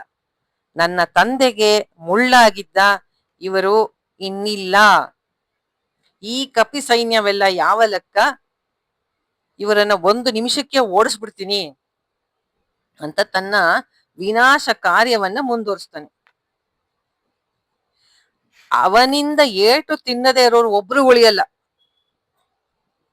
ಸ್ವಲ್ಪ ಹೊತ್ತಾದ್ಮೇಲೆ ಅವನಿಗೆ ಅನ್ಸತ್ತೆ, ಓ ಈ ರಾಮ ಲಕ್ಷ್ಮಣ ಮೃತರಾಗಿದ್ದಾರೆ, ಅವರು ಜೀವ ಬಿಟ್ಟಿದ್ದಾರೆ ಅಂತ ತನ್ನ ಒಂದು ರಾಕ್ಷಸರ ದಂಡಿನೊಂದಿಗೆ ಜಯಘೋಷ ಮಾಡ್ತಾ ಲಂಕೆ ಕಡೆ ಹೊರಟೋಗ್ತಾನೆ. ಸುಗ್ರೀವನಿಗೆ ಬಹಳ ವ್ಯಾಕುಲತೆ ಉಂಟಾಗುತ್ತೆ, ಏನಪ್ಪಾ ರಾಮ ಲಕ್ಷ್ಮಣರಿಗೆ ಹಿಂಗಾಗೋಯ್ತಲ್ಲ ಮೊದಲನೇ ದಿನನೇ ಅಂತ. ವಿಭೀಷಣ ಬಂದು ಆಗ ಬುದ್ಧಿ ಹೇಳ್ತಾನೆ, ನೋಡು ದುಃಖಿಸ್ಬೇಡ, ಅವರು ಮೂರ್ಛೆ ಹೋಗಿದ್ದಾರೆ ಅಷ್ಟೇ, ಸತ್ತಿಲ್ಲ, ಇದು ಮಾಯದಲ್ಲಿ ಅವನು ಮಾಡಿರೋದು. ನೀನು ಏನಾದ್ರೂ ಸತ್ಕರ್ಮಗಳನ್ನ ಮಾಡಿದ್ರೆ ಮೂರ್ಛೆಯಿಂದ ಅವರಿಬ್ರು ಏಳ್ಲಿ, ಸತ್ಯ ಧರ್ಮಗಳೇ ಯಾವಾಗಲೂ ಗೆಲ್ಲೋದು ಖಂಡಿತ ಅಂತ ಸಮಾಧಾನ ಮಾಡಿ ಮಂತ್ರ ಜಲವನ್ನೆಲ್ಲ ಪ್ರೋಕ್ಷಣೆ ಮಾಡ್ತಾರೆ. ಆಮೇಲೆ ಭಯಪಟ್ಟಿರೋ ಈ ಸೈನಿಕರನ್ನೆಲ್ಲ ನಾವು ಹೆದರ್ಸ್ಬಾರ್ದು, ಅವರಿಗೆ ಧೈರ್ಯ ತುಂಬಬೇಕು, ನೀನು ಈಗ ಶೌರ್ಯವಂತನಾಗ್ಬೇಕು ಅಂತ ಸುಗ್ರೀವನಿಗೆ ಬುದ್ಧಿ ಹೇಳ್ತಾನೆ. ಯಾರು? ವಿಭೀಷಣ.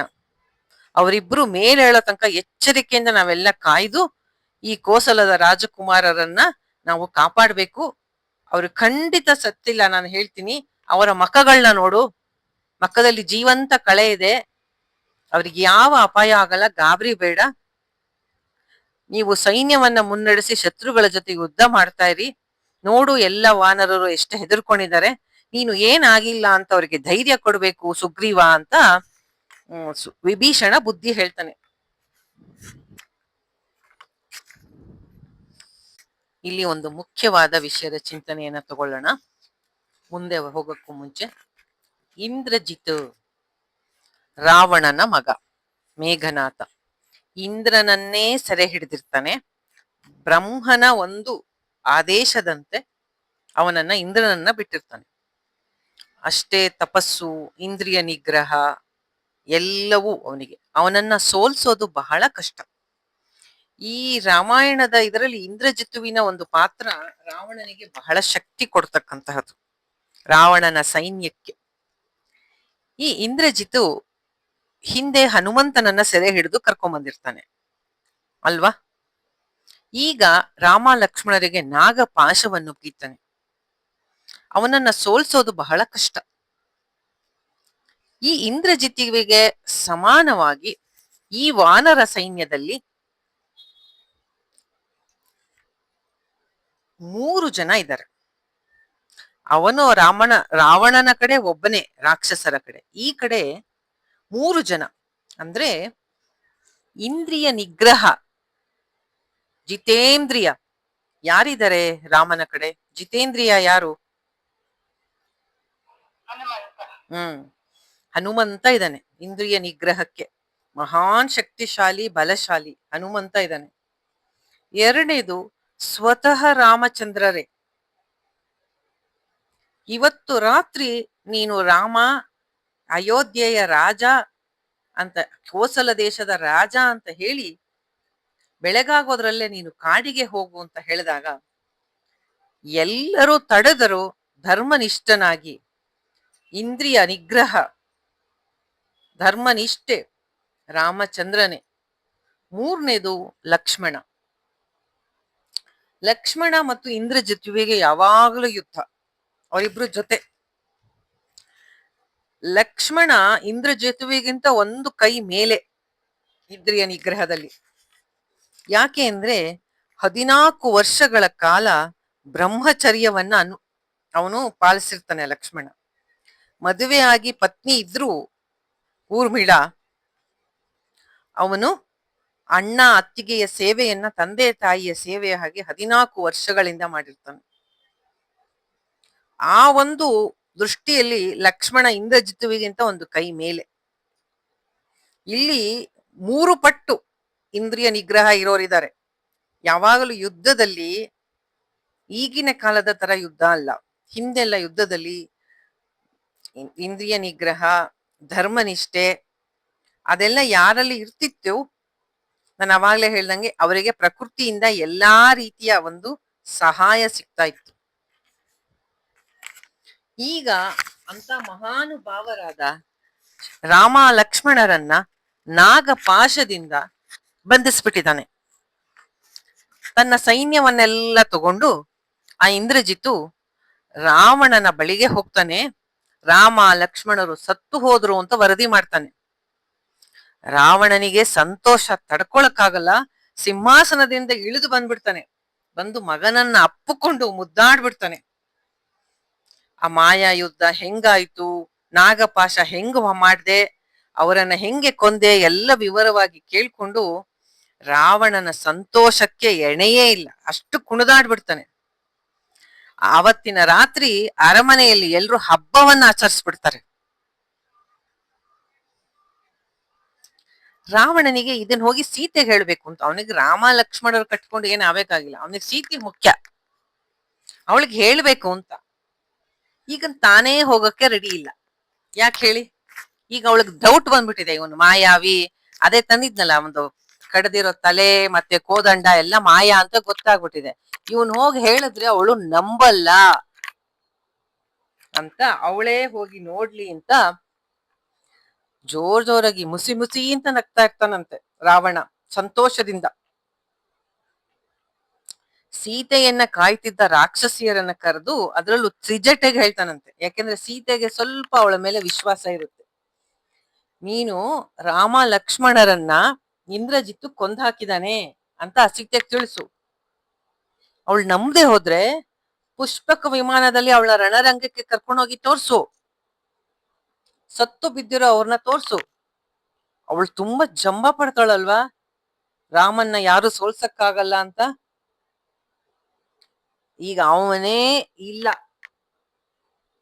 ಅವಳಿಗೆ ಹೇಳು, ಇನ್ನೂ ಯಾವುದೇ ಚಿಂತೆ ಇಲ್ಲ, ನೀನು ನಿಶ್ಚಿಂತೆಯಿಂದ ನನ್ನ ಹತ್ರ ಬಾ ಅಂತ ರಾವಣ ಹೇಳ್ತಾ ಇದ್ದಾನೆ ತ್ರಿಜಟೆಗೆ, ಹೇಳಿ ಹೋಗಿ ಅಂತ. ಹಂಗ ಹೇಳಿ ಆ ಒತ್ತಾಯದಿಂದ ಬೇಗ ಹೋಗಿ ಹೇಳು ಅಂತ ಆಜ್ಞೆ ಮಾಡ್ತಾನೆ. ಅವಳು ಹೋಗಿ ಹೇಳ್ತಾಳೆ. ಮತ್ತೆ ಸೀತೆಯನ್ನ ಪಾಪ ಬಲವಂತವಾಗಿ ಬಲಾತ್ಕಾರವಾಗಿ ಪುಷ್ಪಕ ವಿಮಾನದಲ್ಲಿ ಕೂಡಿಸ್ಕೊಂಡು ಕರ್ಕೊಂಡು ಹೋಗ್ತಾರೆ. ತ್ರಿಜಟೆ ಜಾನಕಿಯನ್ನು ವಿಮಾನದಲ್ಲಿ ಕರ್ಕೊಂಡು ಹೋಗ್ತಾ ಕೆಳಗಡೆ ಎಲ್ಲ ವಾನರ ಸೈನ್ಯ ಸತ್ತು ಬಿದ್ದಿರೋದನ್ನೆಲ್ಲ ಸೀತೆ ನೋಡ್ತಾಳೆ. ತುಂಬಾ ದುಃಖ ಆಗತ್ತ ಅವಳಿಗೆ. ಕೆಲವರೆಲ್ಲ ತುಂಬಾ ದುಃಖದಿಂದ ಅಳ್ತಾ ಇರೋದು, ರಾಕ್ಷಸರೆಲ್ಲ ಸಂತೋಷದಿಂದ ಹಬ್ಬ ಆಚರಿಸ್ತಾ ಇರೋದು, ವಾನರರೆಲ್ಲ ದುಃಖ ಪಡ್ತಾ ಇರೋದು ಎಲ್ಲ ನೋಡ್ತಾಳೆ.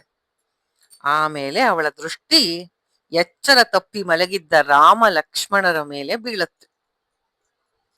ಎಲ್ಲಾ ಕಡೆ ಮೈ ಮೇಲೆಲ್ಲ ಗಾಯ, ಬಿಲ್ಲು ಬಾಣಗಳು ಕೈಯಿಂದ ಜಾರ್ ಹೋಗಿದೆ, ಎಲ್ಲಾ ಕಡೆ ರಕ್ತ, ಸುತ್ತ ಬಾಣಗಳಿಂದ ತುಂಬಿದ ಅವರಿಬ್ಬರನ್ನ ನೋಡಿ ಸೀತೆಗೆ ದುಃಖ ತಡ್ಕೊಳಕ್ಕಾಗಲ್ಲ. ಜೋರಾಗಿ ಅಳಕ್ಕೆ ಶುರು ಮಾಡ್ತಾಳೆ. ಅವರಿಬ್ಬರು ಸತ್ತೇ ಹೋಗಿದ್ದಾರೆ ಅಂತ ಅವಳಿಗೆ ಅನ್ಸುತ್ತೆ. ಸಂಕಟ ತಡ್ಕೊಳಕ್ಕಾಗ್ದೆ ತನಗೇ ತಾನ್ ಪ್ರಶ್ನೆ ಮಾಡ್ಕೋತಾಳೆ.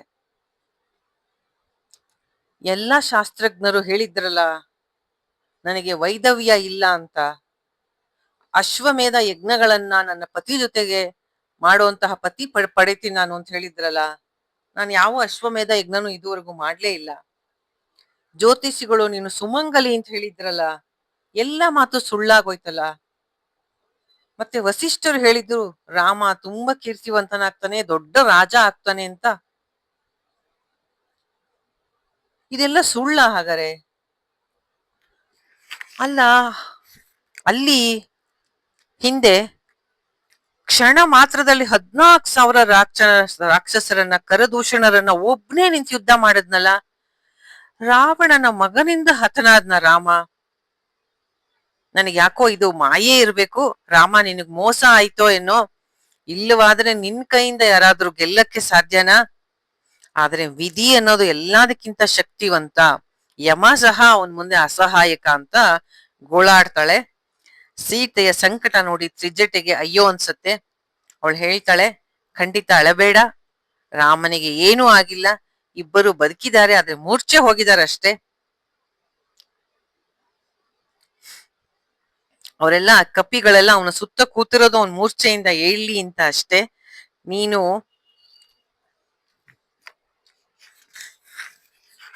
ತುಂಬಾ ದಿನದಿಂದ ನಿನ್ನ ಪತಿಯನ್ನ ನೋಡಿಲ್ಲ, ಅವನು ಬದುಕಿದಾನೆ. ನಿನ್ನ ಪತಿ ಮತ್ತು ಮೈದುನ ಇಬ್ಬರನ್ನ ಚೆನ್ನಾಗಿ ನೋಡು, ಅವರ ಮುಖಗಳು ನೋಡು, ಎಷ್ಟು ಜೀವ ಕಳೆ ಇದೆ, ಎಂತಹ ತೇಜಸ್ಸಿದೆ. ಸತ್ತವರ ಮುಖ ಹೀಗಿರುತ್ತಾ? ದುಃಖ ಬಿಡು. ಆಮೇಲೆ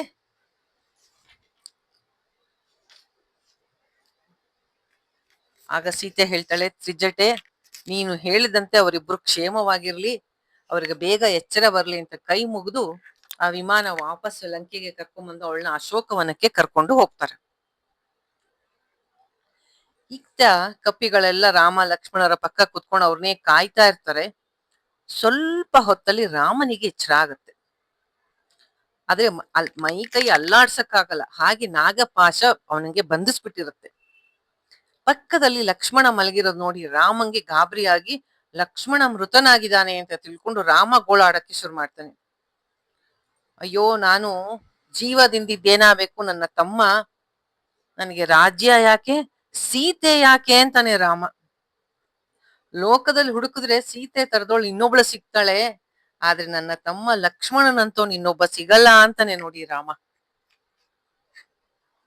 ಅಂತಹ ಯೋಧ, ಅಂತಹ ತಮ್ಮ, ಅವನನ್ನ ಕಳ್ಕೊಂಡು ನಾನು ಒಂದು ನಿಮಿಷ ಇರಲ್ಲ, ಅಯೋಧ್ಯೆಗೆ ಹೋಗಲ್ಲ. ಸುಮಿತ್ರಾ ದೇವಿಗೆ ನನ್ನ ಮುಖವನ್ನ ಹೇಗ್ ತೋರಿಸ್ಲಿ? ಭರತ ಶತ್ರುಘ್ನ ಏನ್ ಅನ್ಕೋತಾರೆ? ಕಾಡಿಗೆ ಹೊರಟಾಗ ಅವರ ತಾಯಿ ಹೇಳಿದ್ಲು, ಇವರಿಬ್ಬರನ್ನೇ ನಿನ್ನ ತಂದೆ ತಾಯಿ ಅನ್ಕೋ ಅಂತ. ಹಾಗೇ ನನ್ನ ಲಕ್ಷ್ಮಣ ನಡ್ಕೊಂಡ ನನ್ನ ಜೊತೆ. ನಾನು ಯಾವಾಗ ದುಃಖ ಪಟ್ರು ನನ್ನ ಜೊತೆ ಇರ್ತಿದ್ದ ಸಮಾಧಾನ ಮಾಡಕ್ಕೆ. ನಾನು ಯಮಪುರಿಗೆ ಹೊರಡ್ತೀನಿ ಅಂದ್ರೆ ಅಣ್ಣ ನಿನಗಿಂತ ಮುಂಚೆ ನಾನು ಅಂತಿದ್ದ.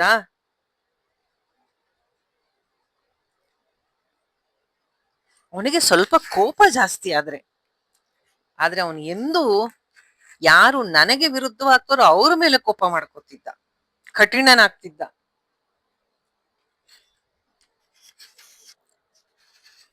ಸುಗ್ರೀವ, ರಾಮ ಹೇಳ್ತಾನೆ, ನೀನ್ ಸೈನ್ಯ ತಗೊಂಡು ವಾಪಸ್ ಕಿಷ್ಕಿಂದೆಗೆ ಹೋಗ್ಬಿಡು. ಹೆಂಗಿದ್ರು ನಾವು ಬ್ರಿಡ್ಜ್ ಮಾಡಿದೀವಲ್ಲ, ವಾಪಸ್ ಹೊಟ್ಟೋಗು. ನಾನು ನನ್ನ ಲಕ್ಷ್ಮಣನ್ ಬಿಟ್ಟು ಬರೋದಿಲ್ಲ ಅಂತ ಹೇಳಿ ಅಳ್ತಾ ಅಳ್ತಾ ರಾಮ ಮತ್ತೆ ಮೂರ್ಛೆ ಹೋಗ್ತಾನೆ. ವಾನರರೆಲ್ಲ ಕಣ್ಣೀರ್ ಹಾಕ್ತಾ ಇರ್ತಾರೆ. ಅಷ್ಟೊತ್ತಿಗೆ ವಿಭೀಷಣ ಬರ್ತಾನೆ. ವಿಭೀಷಣ ನೋಡ್ ತಕ್ಷಣ ವಾನರರಿಗೆಲ್ಲ ಇಂದ್ರಜಿತ್ತು ಬಂದ ಅಂತ ಹೆದರ್ಕೊಂಡು ಓಡಕ್ ಶುರು ಮಾಡ್ತಾರೆ. ಆಗ ಜಾಂಬವಂತ ಹೇಳ್ತಾನೆ, ಹೆದರ್ಕೋಬೇಡಿ, ಅದು ವಿಭೀಷಣ, ಇಂದ್ರಜಿತ್ ಅಲ್ಲ ಅಂತ. ಆಗ ವಾನರರ ವೈದ್ಯಾದ ಸುಷೇಣ ಅನ್ನೋನ್ ಬಂದ್ ಹೇಳ್ತಾನೆ, ಹಿಂದೆ ಒಂದು ಸತಿ ದೇವಾಸುರ ಯುದ್ಧ ಆದಾಗ ಬೃಹಸ್ಪತಿ ದೇವತೆಗಳ ಗುರು 2 ಮೂಲಿಕೆಗಳನ್ನ ಕ್ಷೀರಸಾಗರದಿಂದ ತಂದಿದ್ರು. ಅದರ ಹೆಸರು ಸಂಜೀವಕರ್ಣಿ, ವಿಶಲ್ಯಕರ್ಣಿ ಅಂತ. ಆ 2 ದೇವತೆಗಳು ತಗೊಂಡೋಗಿ ಚಂದ್ರದ್ರೋಣ ಅನ್ನೋ ಪರ್ವತದಲ್ಲಿ ಇಟ್ಟಿದ್ದಾರೆ. ವಾಯುಪುತ್ರನಾದ ಹನುಮಂತನನ್ನ ಅಲ್ಲಿಗೆ ಕಳಿಸಿ ಅದನ್ನ ತರಿಸ್ಕೊಟ್ರೆ ನಾನು ಅದರಿಂದ ಔಷಧಿ ಮಾಡಿ ರಾಮ ಲಕ್ಷ್ಮಣರಿಗೆ ಎಚ್ಚರ ಬರೋ ಹಾಗೆ ಮಾಡ್ತೀನಿ ಅಂತ ಹೇಳ್ತಾನೆ. ಅಷ್ಟರಲ್ಲಿ ಜೋರಾಗಿ ಗಾಳಿ ಬೀಸತ್ತೆ. ಸಮುದ್ರದಲ್ಲೆಲ್ಲ ದೊಡ್ಡ ದೊಡ್ಡ ಅಲೆಗಳು ಎಳಿಯತ್ತೆ. ಎಲ್ರು ಇದೇನು ಅಂತ ಮತ್ತೇನ್ ಬಂತು ಅಂತ ನೋಡ್ತಿದ್ರೆ ಅಗ್ನಿ ಹಾಗೆ ಥಳ ಥಳ ಥಳ ಥಳ ಹೊಳಿತಾ ಇರೋ ಹಾಗೆ ವಿಷ್ಣುವಿನ ವಾಹನ ಆದ ಗರುಡ ಬರ್ತಾನೆ ಅಲ್ಲಿಗೆ. ಗರುಡನನ್ನ ಕಂಡ ತಕ್ಷಣ ರಾಮ ಲಕ್ಷ್ಮಣರನ್ನ ಬಂಧಿಸಿದ್ದ ಎಲ್ಲ ಸರ್ಪಗಳು ಬಿಟ್ಟು ಸರ್ರ ಅಂತ ಓಡ್ ಹೋಗತ್ತೆ. ರಾಮ ಲಕ್ಷ್ಮಣರು ಚೇತರಿಸ್ಕೊಂಡು ಗರುಡನನ್ನ ಸ್ವಾಗತಿಸ್ತಾರೆ. ರಾಮ ಲಕ್ಷ್ಮಣರ ಮುಖವನ್ನ ಗರುಡ ತನ್ನ ರೆಕ್ಕೆಗಳಿಂದ ಹಿಂಗೆ ನೇವರಿಸ್ತಾನೆ. ಆಗ ಅವ್ರಿಗಾಗಿದ್ದ ಗಾಯ ಎಲ್ಲ ಹೋಗಿ ಮೈಯೆಲ್ಲ ಚಿನ್ನದಂತೆ ಹೊಳೆಯೋಕೆ ತೇಜಸ್ಸು, ಶಕ್ತಿ ಎಲ್ಲ ಬರುತ್ತೆ. ರಾಮ ಹೋಗಿ ವೈನತೇಯ ಅಂತಾರೆ ಗರುಡನಿಗೆ. ವಿನುತನ ಮಗನಾಗಿರೋದ್ರಿಂದ ವೈನತೇಯ. ಅವನನ್ನ ಆಲಂಗಿಸ್ಕೊತಾನೆ. ನಿನ್ನ ದಯೆಯಿಂದ ನಾವಿಬ್ರು ಇವತ್ತು ಉಳಿದ್ವಿ ಅಂತ ಹೇಳ್ತಾನೆ. ನಿನ್ನನ್ನು ಅಪ್ಕೊಂಡ್ರೆ ನನ್ನ ತಂದೆಯಾದ ದಶರಥನನ್ನ ನೋಡ್ದಂಗೆ ಆಗತ್ತೆ. ದೇವತೆ ಅಂತ ಇದೆಯಲ್ಲಪ್ಪ, ಯಾರು ನೀನು ಅಂತ ರಾಮ ಕೇಳ್ತಾನೆ. ಆಗ ಅವನು ಹೇಳ್ತಾನೆ, ರಾಮ, ನಾನು ವೈನತೇಯ, ಗರುಡ, ಯಾವಾಗಲೂ ನಿನ್ನ ಜೊತೆ ಇರೋನು, ನಿನ್ನ ಆತ್ಮವೇ, ನಿನ್ನ ಜೊತೆನೆ ಸದಾ ಸಂಚಾರ ಮಾಡ್ತಿರ್ತೀನಿ, ನಿನ್ನ ಸಹಾಯಕ್ಕೆ ನಾನಿರೋದು. ದೇವತೆಗಳು, ಗಂಧರ್ವರು, ದಾನವರು ಯಾರಿಗೂ ನಾಗಪಾಶ ಬಿಡ್ಸೋಕೆ ಆಗಲ್ಲ. ಈ ಸರ್ಪಗಳೆಲ್ಲ ನಮ್ಮ ಕದ್ರುವಿನ ಮಕ್ಕಳು. ಬಾಣಗಳ ರೂಪದಲ್ಲಿ ನಿನ್ನನ್ನು ಕಚ್ಚಿದ್ರು, ನನ್ನನ್ನು ಕಂಡು ಕೂಡ್ಲೆ ಓಡೋದ್ರು. ರಾಮ, ನಿನಗೆ ಧರ್ಮವೇ ಬಲ. ನಾನು ಅದಕ್ಕೆ ಅವಾಗ್ಲೇ ಹೇಳಿದ್ದು, ಪ್ರಾಣಿ ಪಕ್ಷಿ ಎಲ್ಲವೂ ಧರ್ಮಕ್ಕೆ ಸಹಾಯಕವಾಗಿ ನಿಲ್ಲತ್ತೆ ಅಂತ. ನೀನು ಎಲ್ಲ ರಾಕ್ಷಸರನ್ನ ಕೊಂದು ವಿಜಯಿ ಆಗ್ತಿ. ನಿನ್ನ ಎಲ್ಲ ಕಾರ್ಯ ಮುಗಿದ್ಮೇಲೆ ನಿನಗೆ ನಾನು ಯಾರು ಅನ್ನೋದು ಅರ್ಥ ಆಗತ್ತೆ ಅಂತ ಹೇಳ್ತಾನೆ. ಹೇಗೆ ಬಂದಿದ್ನೋ ಗರುಡ ಹಂಗೆ ಅಂತರಿಕ್ಷದಲ್ಲಿ ಹಾರಿ ಹೋಗ್ತಾನೆ. ಇದೇ ವಿಷಯವನ್ನೇ ನಾವು ಈಗಿನ ಕಥೆಗಳಲ್ಲಿ, ಸಿನಿಮಾಗಳಲ್ಲಿ ಎಲ್ಲ, ಹಿಂದೆ ಎಲ್ಲ ಪ್ರತಿಯೊಂದು ಕಥೆಯಲ್ಲೂ ಇದರಲ್ಲೂ ಯಾರು ಮೇನ್ ಪಾತ್ರಧಾರಿಯಾಗಿರ್ತಾರೆ, ಅವರು ಧರ್ಮಕ್ಕೆ, ಸತ್ಯಕ್ಕೆ, 4 ಜನಕ್ಕೆ ಒಳ್ಳೇದಾಗೋ ಕೆಲಸ ಮಾಡ್ತಿರ್ತಾರೆ. ಮೊದಲು ತುಂಬಾ ಕಷ್ಟವನ್ನ ಅನುಭವಿಸ್ತಾರೆ. ಹೇಗೋ ಯಾರಿಂದನೋ ಸಹಾಯ ಪಡೆದು ಶತ್ರುವನ್ನ ನಾಶ ಮಾಡಿ ಕೊನೆಗೆ ಅವರಿಗೆ ಎಲ್ಲವೂ ಒಳ್ಳೇದಾಗುತ್ತೆ. ಈ ರಾಮಾಯಣದ ಒಂದು ಬೇಸ್ ಲೈನ್ ಇಟ್ಕೊಂಡೆ ಎಲ್ಲಾ ಕಥೆಗಳು ಅಂತ ಅನ್ಸುತ್ತೆ ನನಗೆ, ರಾಮಾಯಣ, ಮಹಾಭಾರತ.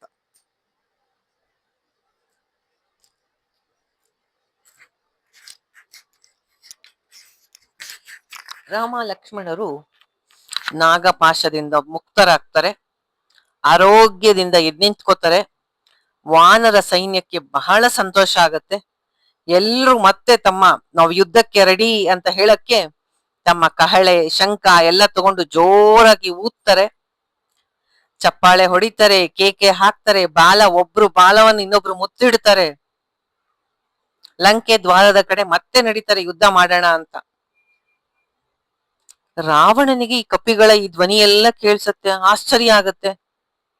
ರಾಮ ಲಕ್ಷ್ಮಣರು ನಾಗಪಾಶಕ್ಕೆ ಸಿಕ್ಕ ಸತ್ತಿದ್ದಾರೆ, ಇವೆಲ್ಲ ಯಾತಕ್ಕೆ ಕಪಿಗಳು ಕುಣಿತಾ ಇದಾವೆ, ಏನೋ ಕಾರಣ ಇರ್ಬೇಕು, ಯಾತಕ್ಕೆ ಇಷ್ಟು ಸಂಭ್ರಮ ಆಗಿದೆ, ನೋಡ್ಕೊಂಬನ್ನಿ ಅಂತ ಕಳಿಸ್ತಾನೆ. ಅಲ್ಲೊಬ್ಬ ದೂತ ನೋಡ್ಕೊಂಬಂದು ರಾಮ ಲಕ್ಷ್ಮಣರು ನಾಗಪಾಶವನ್ನ ಬಿಡಿಸ್ಕೊಂಡ್ಬಿಟ್ಟಿದ್ದಾರೆ, ಏನು ಆಗೇ ಇಲ್ಲ ಅನ್ನೋಗೆ ಆರೋಗ್ಯವಾಗಿದ್ದಾರೆ, ಮೈ ಮೇಲೆ ಒಂದು ಗಾಯವೂ ಇಲ್ಲ.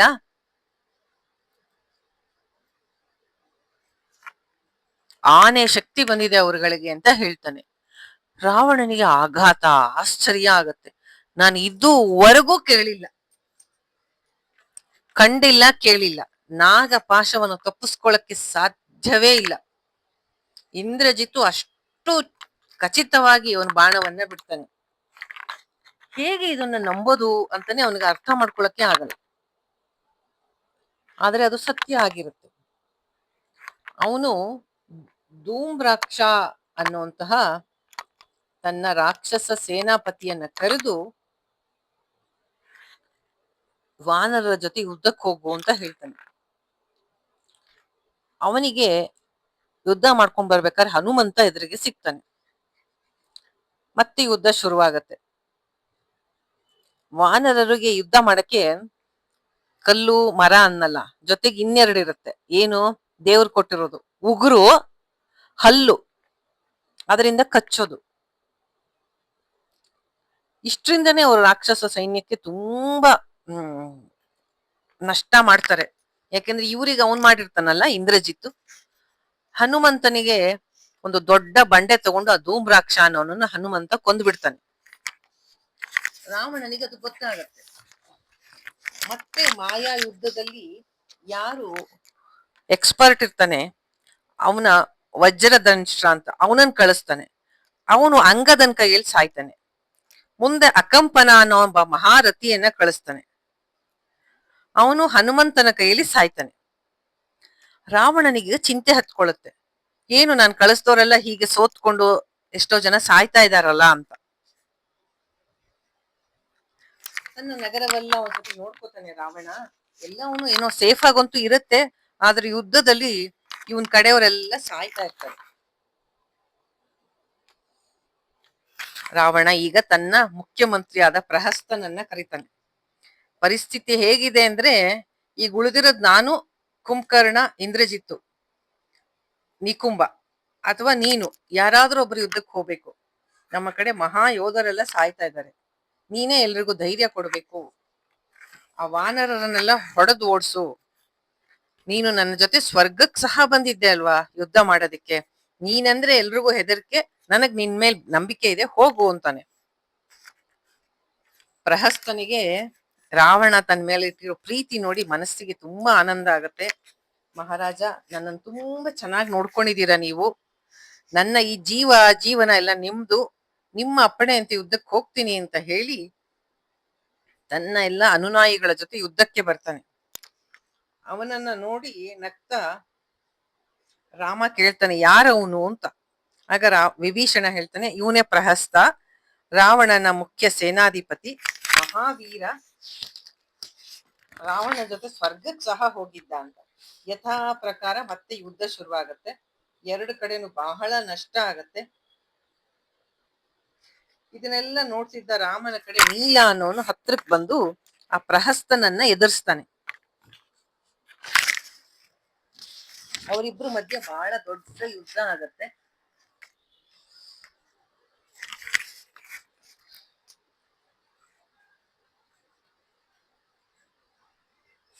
ಆ ನೀಲನ ಸಾಹಸ ನೋಡಿ ರಾಮನಿಗೆ ಬಹಳ ಖುಷಿ ಆಗತ್ತೆ.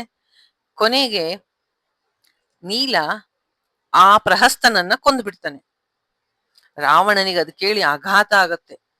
ದೇವತೆಗಳನ್ನೇ ನಡಗಿಸಿದ್ದ ಪ್ರಹಸ್ತ ಒಂದು ಸಾಮಾನ್ಯ ಕಪಿಯ ಕೈಲಿ ಸತ್ಬಿಟ್ನಲ್ಲ, ಅವನ ಮರಣಕ್ಕೆ ನಾನು ಪ್ರತೀಕಾರ ಮಾಡ್ಲೇಬೇಕು. ನಾನು ಶತ್ರುವನ್ನ ಇನ್ನ ಲೈಟ್ ಆಗಿ ಹಗುರವಾಗಿ ತಗೊಳಕ್ ಸಾಧ್ಯ ಇಲ್ಲ ಅಂತ ಹೇಳಿ ರಾಮ ಲಕ್ಷ್ಮಣರನ್ನ ಕೊಂದು ಜಯಗಳಿಸ್ತೀನಿ ಅಂತ ಹೇಳಿ ತಾನೇ ಯುದ್ಧಕ್ಕೆ ಬರ್ತಾನೆ ದಶಕಂಠ ರಾವಣ.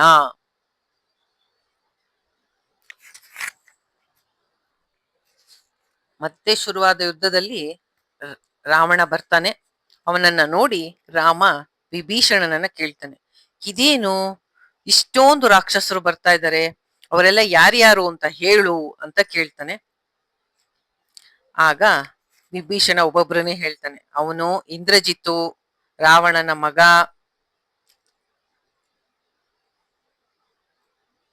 ಆಮೇಲೆ ಒಬ್ಬೊಬ್ಬರೇ ರಾವಣನ ಮಂತ್ರಿಗಳ ಹೆಸರನ್ನ ಹೇಳ್ತಾನೆ. ಇವನ್ ಹೆಸರು ಅತಿಕಾಯ. ರಾವಣನ್ಗೆ ಇನ್ನೊಬ್ಬ ಮಗ ಇರ್ತಾನೆ ಅತಿಕಾಯ ಅಂತ, ಅವನು. ಆಮೇಲೆ ಮಹೋದರ ಅನ್ನೋ ಮಂತ್ರಿ, ಅವನು ಕುಂಭ ಅನ್ನೋ ಒಬ್ಬ ರಾಕ್ಷಸ, ನಿಕುಂಭ ಅನ್ನೋ ಇನ್ನೊಬ್ಬ ಮಹಾಯೋಧ. ಜೊತೆಗೆ ಯಾರ ರಥದ ಮೇಲೆ ಶುಭ್ರವಾದ ಶ್ವೇತ ಛತ್ರ ಇದೆ, ಮೈಯಲ್ಲೆಲ್ಲ ತುಂಬಾ ಬೆಲೆ ಬಾಳುವ ವಜ್ರದ ಆಭರಣಗಳು, ವಜ್ರದ ಕಿರೀಟ ಇದೆ, ಕರ್ಣ ಕುಂಡಲ ಇದೆ, ಮುಖ ಬಹಳ ಕಾಂತಿಯಿಂದ ಹೊಳಿತಾ ಇದೆ, ಅವನೇ ಲೋಕಕಂಟಕನಾದ ದಶಕಂಠ ರಾವಣ. ಎದುರು ಬದುರಾಗಿ ಒಬ್ಬರನ್ನ ಪರಿಚಯ ಮಾಡಿಸ್ಕೊಡ್ತಾನೆ ವಿಭೀಷಣ. ರಾಮ ಹೇಳ್ತಾನೆ, ನೋಡು ವಿಭೀಷಣ, ರಾವಣನ ತೇಜಸ್ಸು ಹೇಗಿದೆ, ಅದು ನನಗೆ ಅವನನ್ನ ಸರಿಯಾಗಿ ನೋಡಕ್ಕೆ ಸಾಧ್ಯ ಆಗ್ತಾ ಇಲ್ಲ, ಹಾಗಿದೆ ಆ ಇದು ಅವನು ಹಾಕೊಂಡಿರೋ ಒಡವೆಗಳು, ಇದು ಸೂರ್ಯನ ಬೆಳಕಿಗೆ ಇದಾಗಿ ಹೊಳಿತಾ ಇದೆ ಎಲ್ಲ. ಒಳ್ಳೆ ಯಮ ಬಂದಂಗ್ ಬರ್ತಾ ಇದ್ದಾನೆ. ಈ ಪಾಪಿನ ಸೀತೆಯನ್ನ ಅಪಹರಿಸಿದ್ದು ಇವನು ನನ್ನ ಕಣ್ಣಿಗೆ ಬಿದ್ದಿದ್ದಾನೆ, ಇವನ್ ಜೊತೆ ಯುದ್ಧ ಮಾಡ್ಬೇಕು ಅಂತ ರಾಮ ಲಕ್ಷ್ಮಣರು ಯುದ್ಧಕ್ಕೆ ನಿಂತ್ಕೋತಾರೆ. ರಾಮನಿಗೆ ಸಹಾಯ ಮಾಡ್ಬೇಕು ಅಂತ ವಿಭೀಷಣ ಬಂದು ಪಕ್ಕಕ್ಕೆ ನಿಂತ್ಕೋತಾನೆ. ಕೆಲವು ಸೈನ್ಯವನ್ನ ರಾವಣ ಲಂಕೆಯ ಹತ್ತಿರನೇ ಕಾಯ್ತಾ ಇರಿ, ವಾನರರು ಏನಾದ್ರು ಬಂದು ದಾಂಧ್ಲೆ ಮಾಡ್ತಾರೆ ಅಂತ ತಾನೇ ಯುದ್ಧಕ್ಕೆ ಬರ್ತಾನೆ.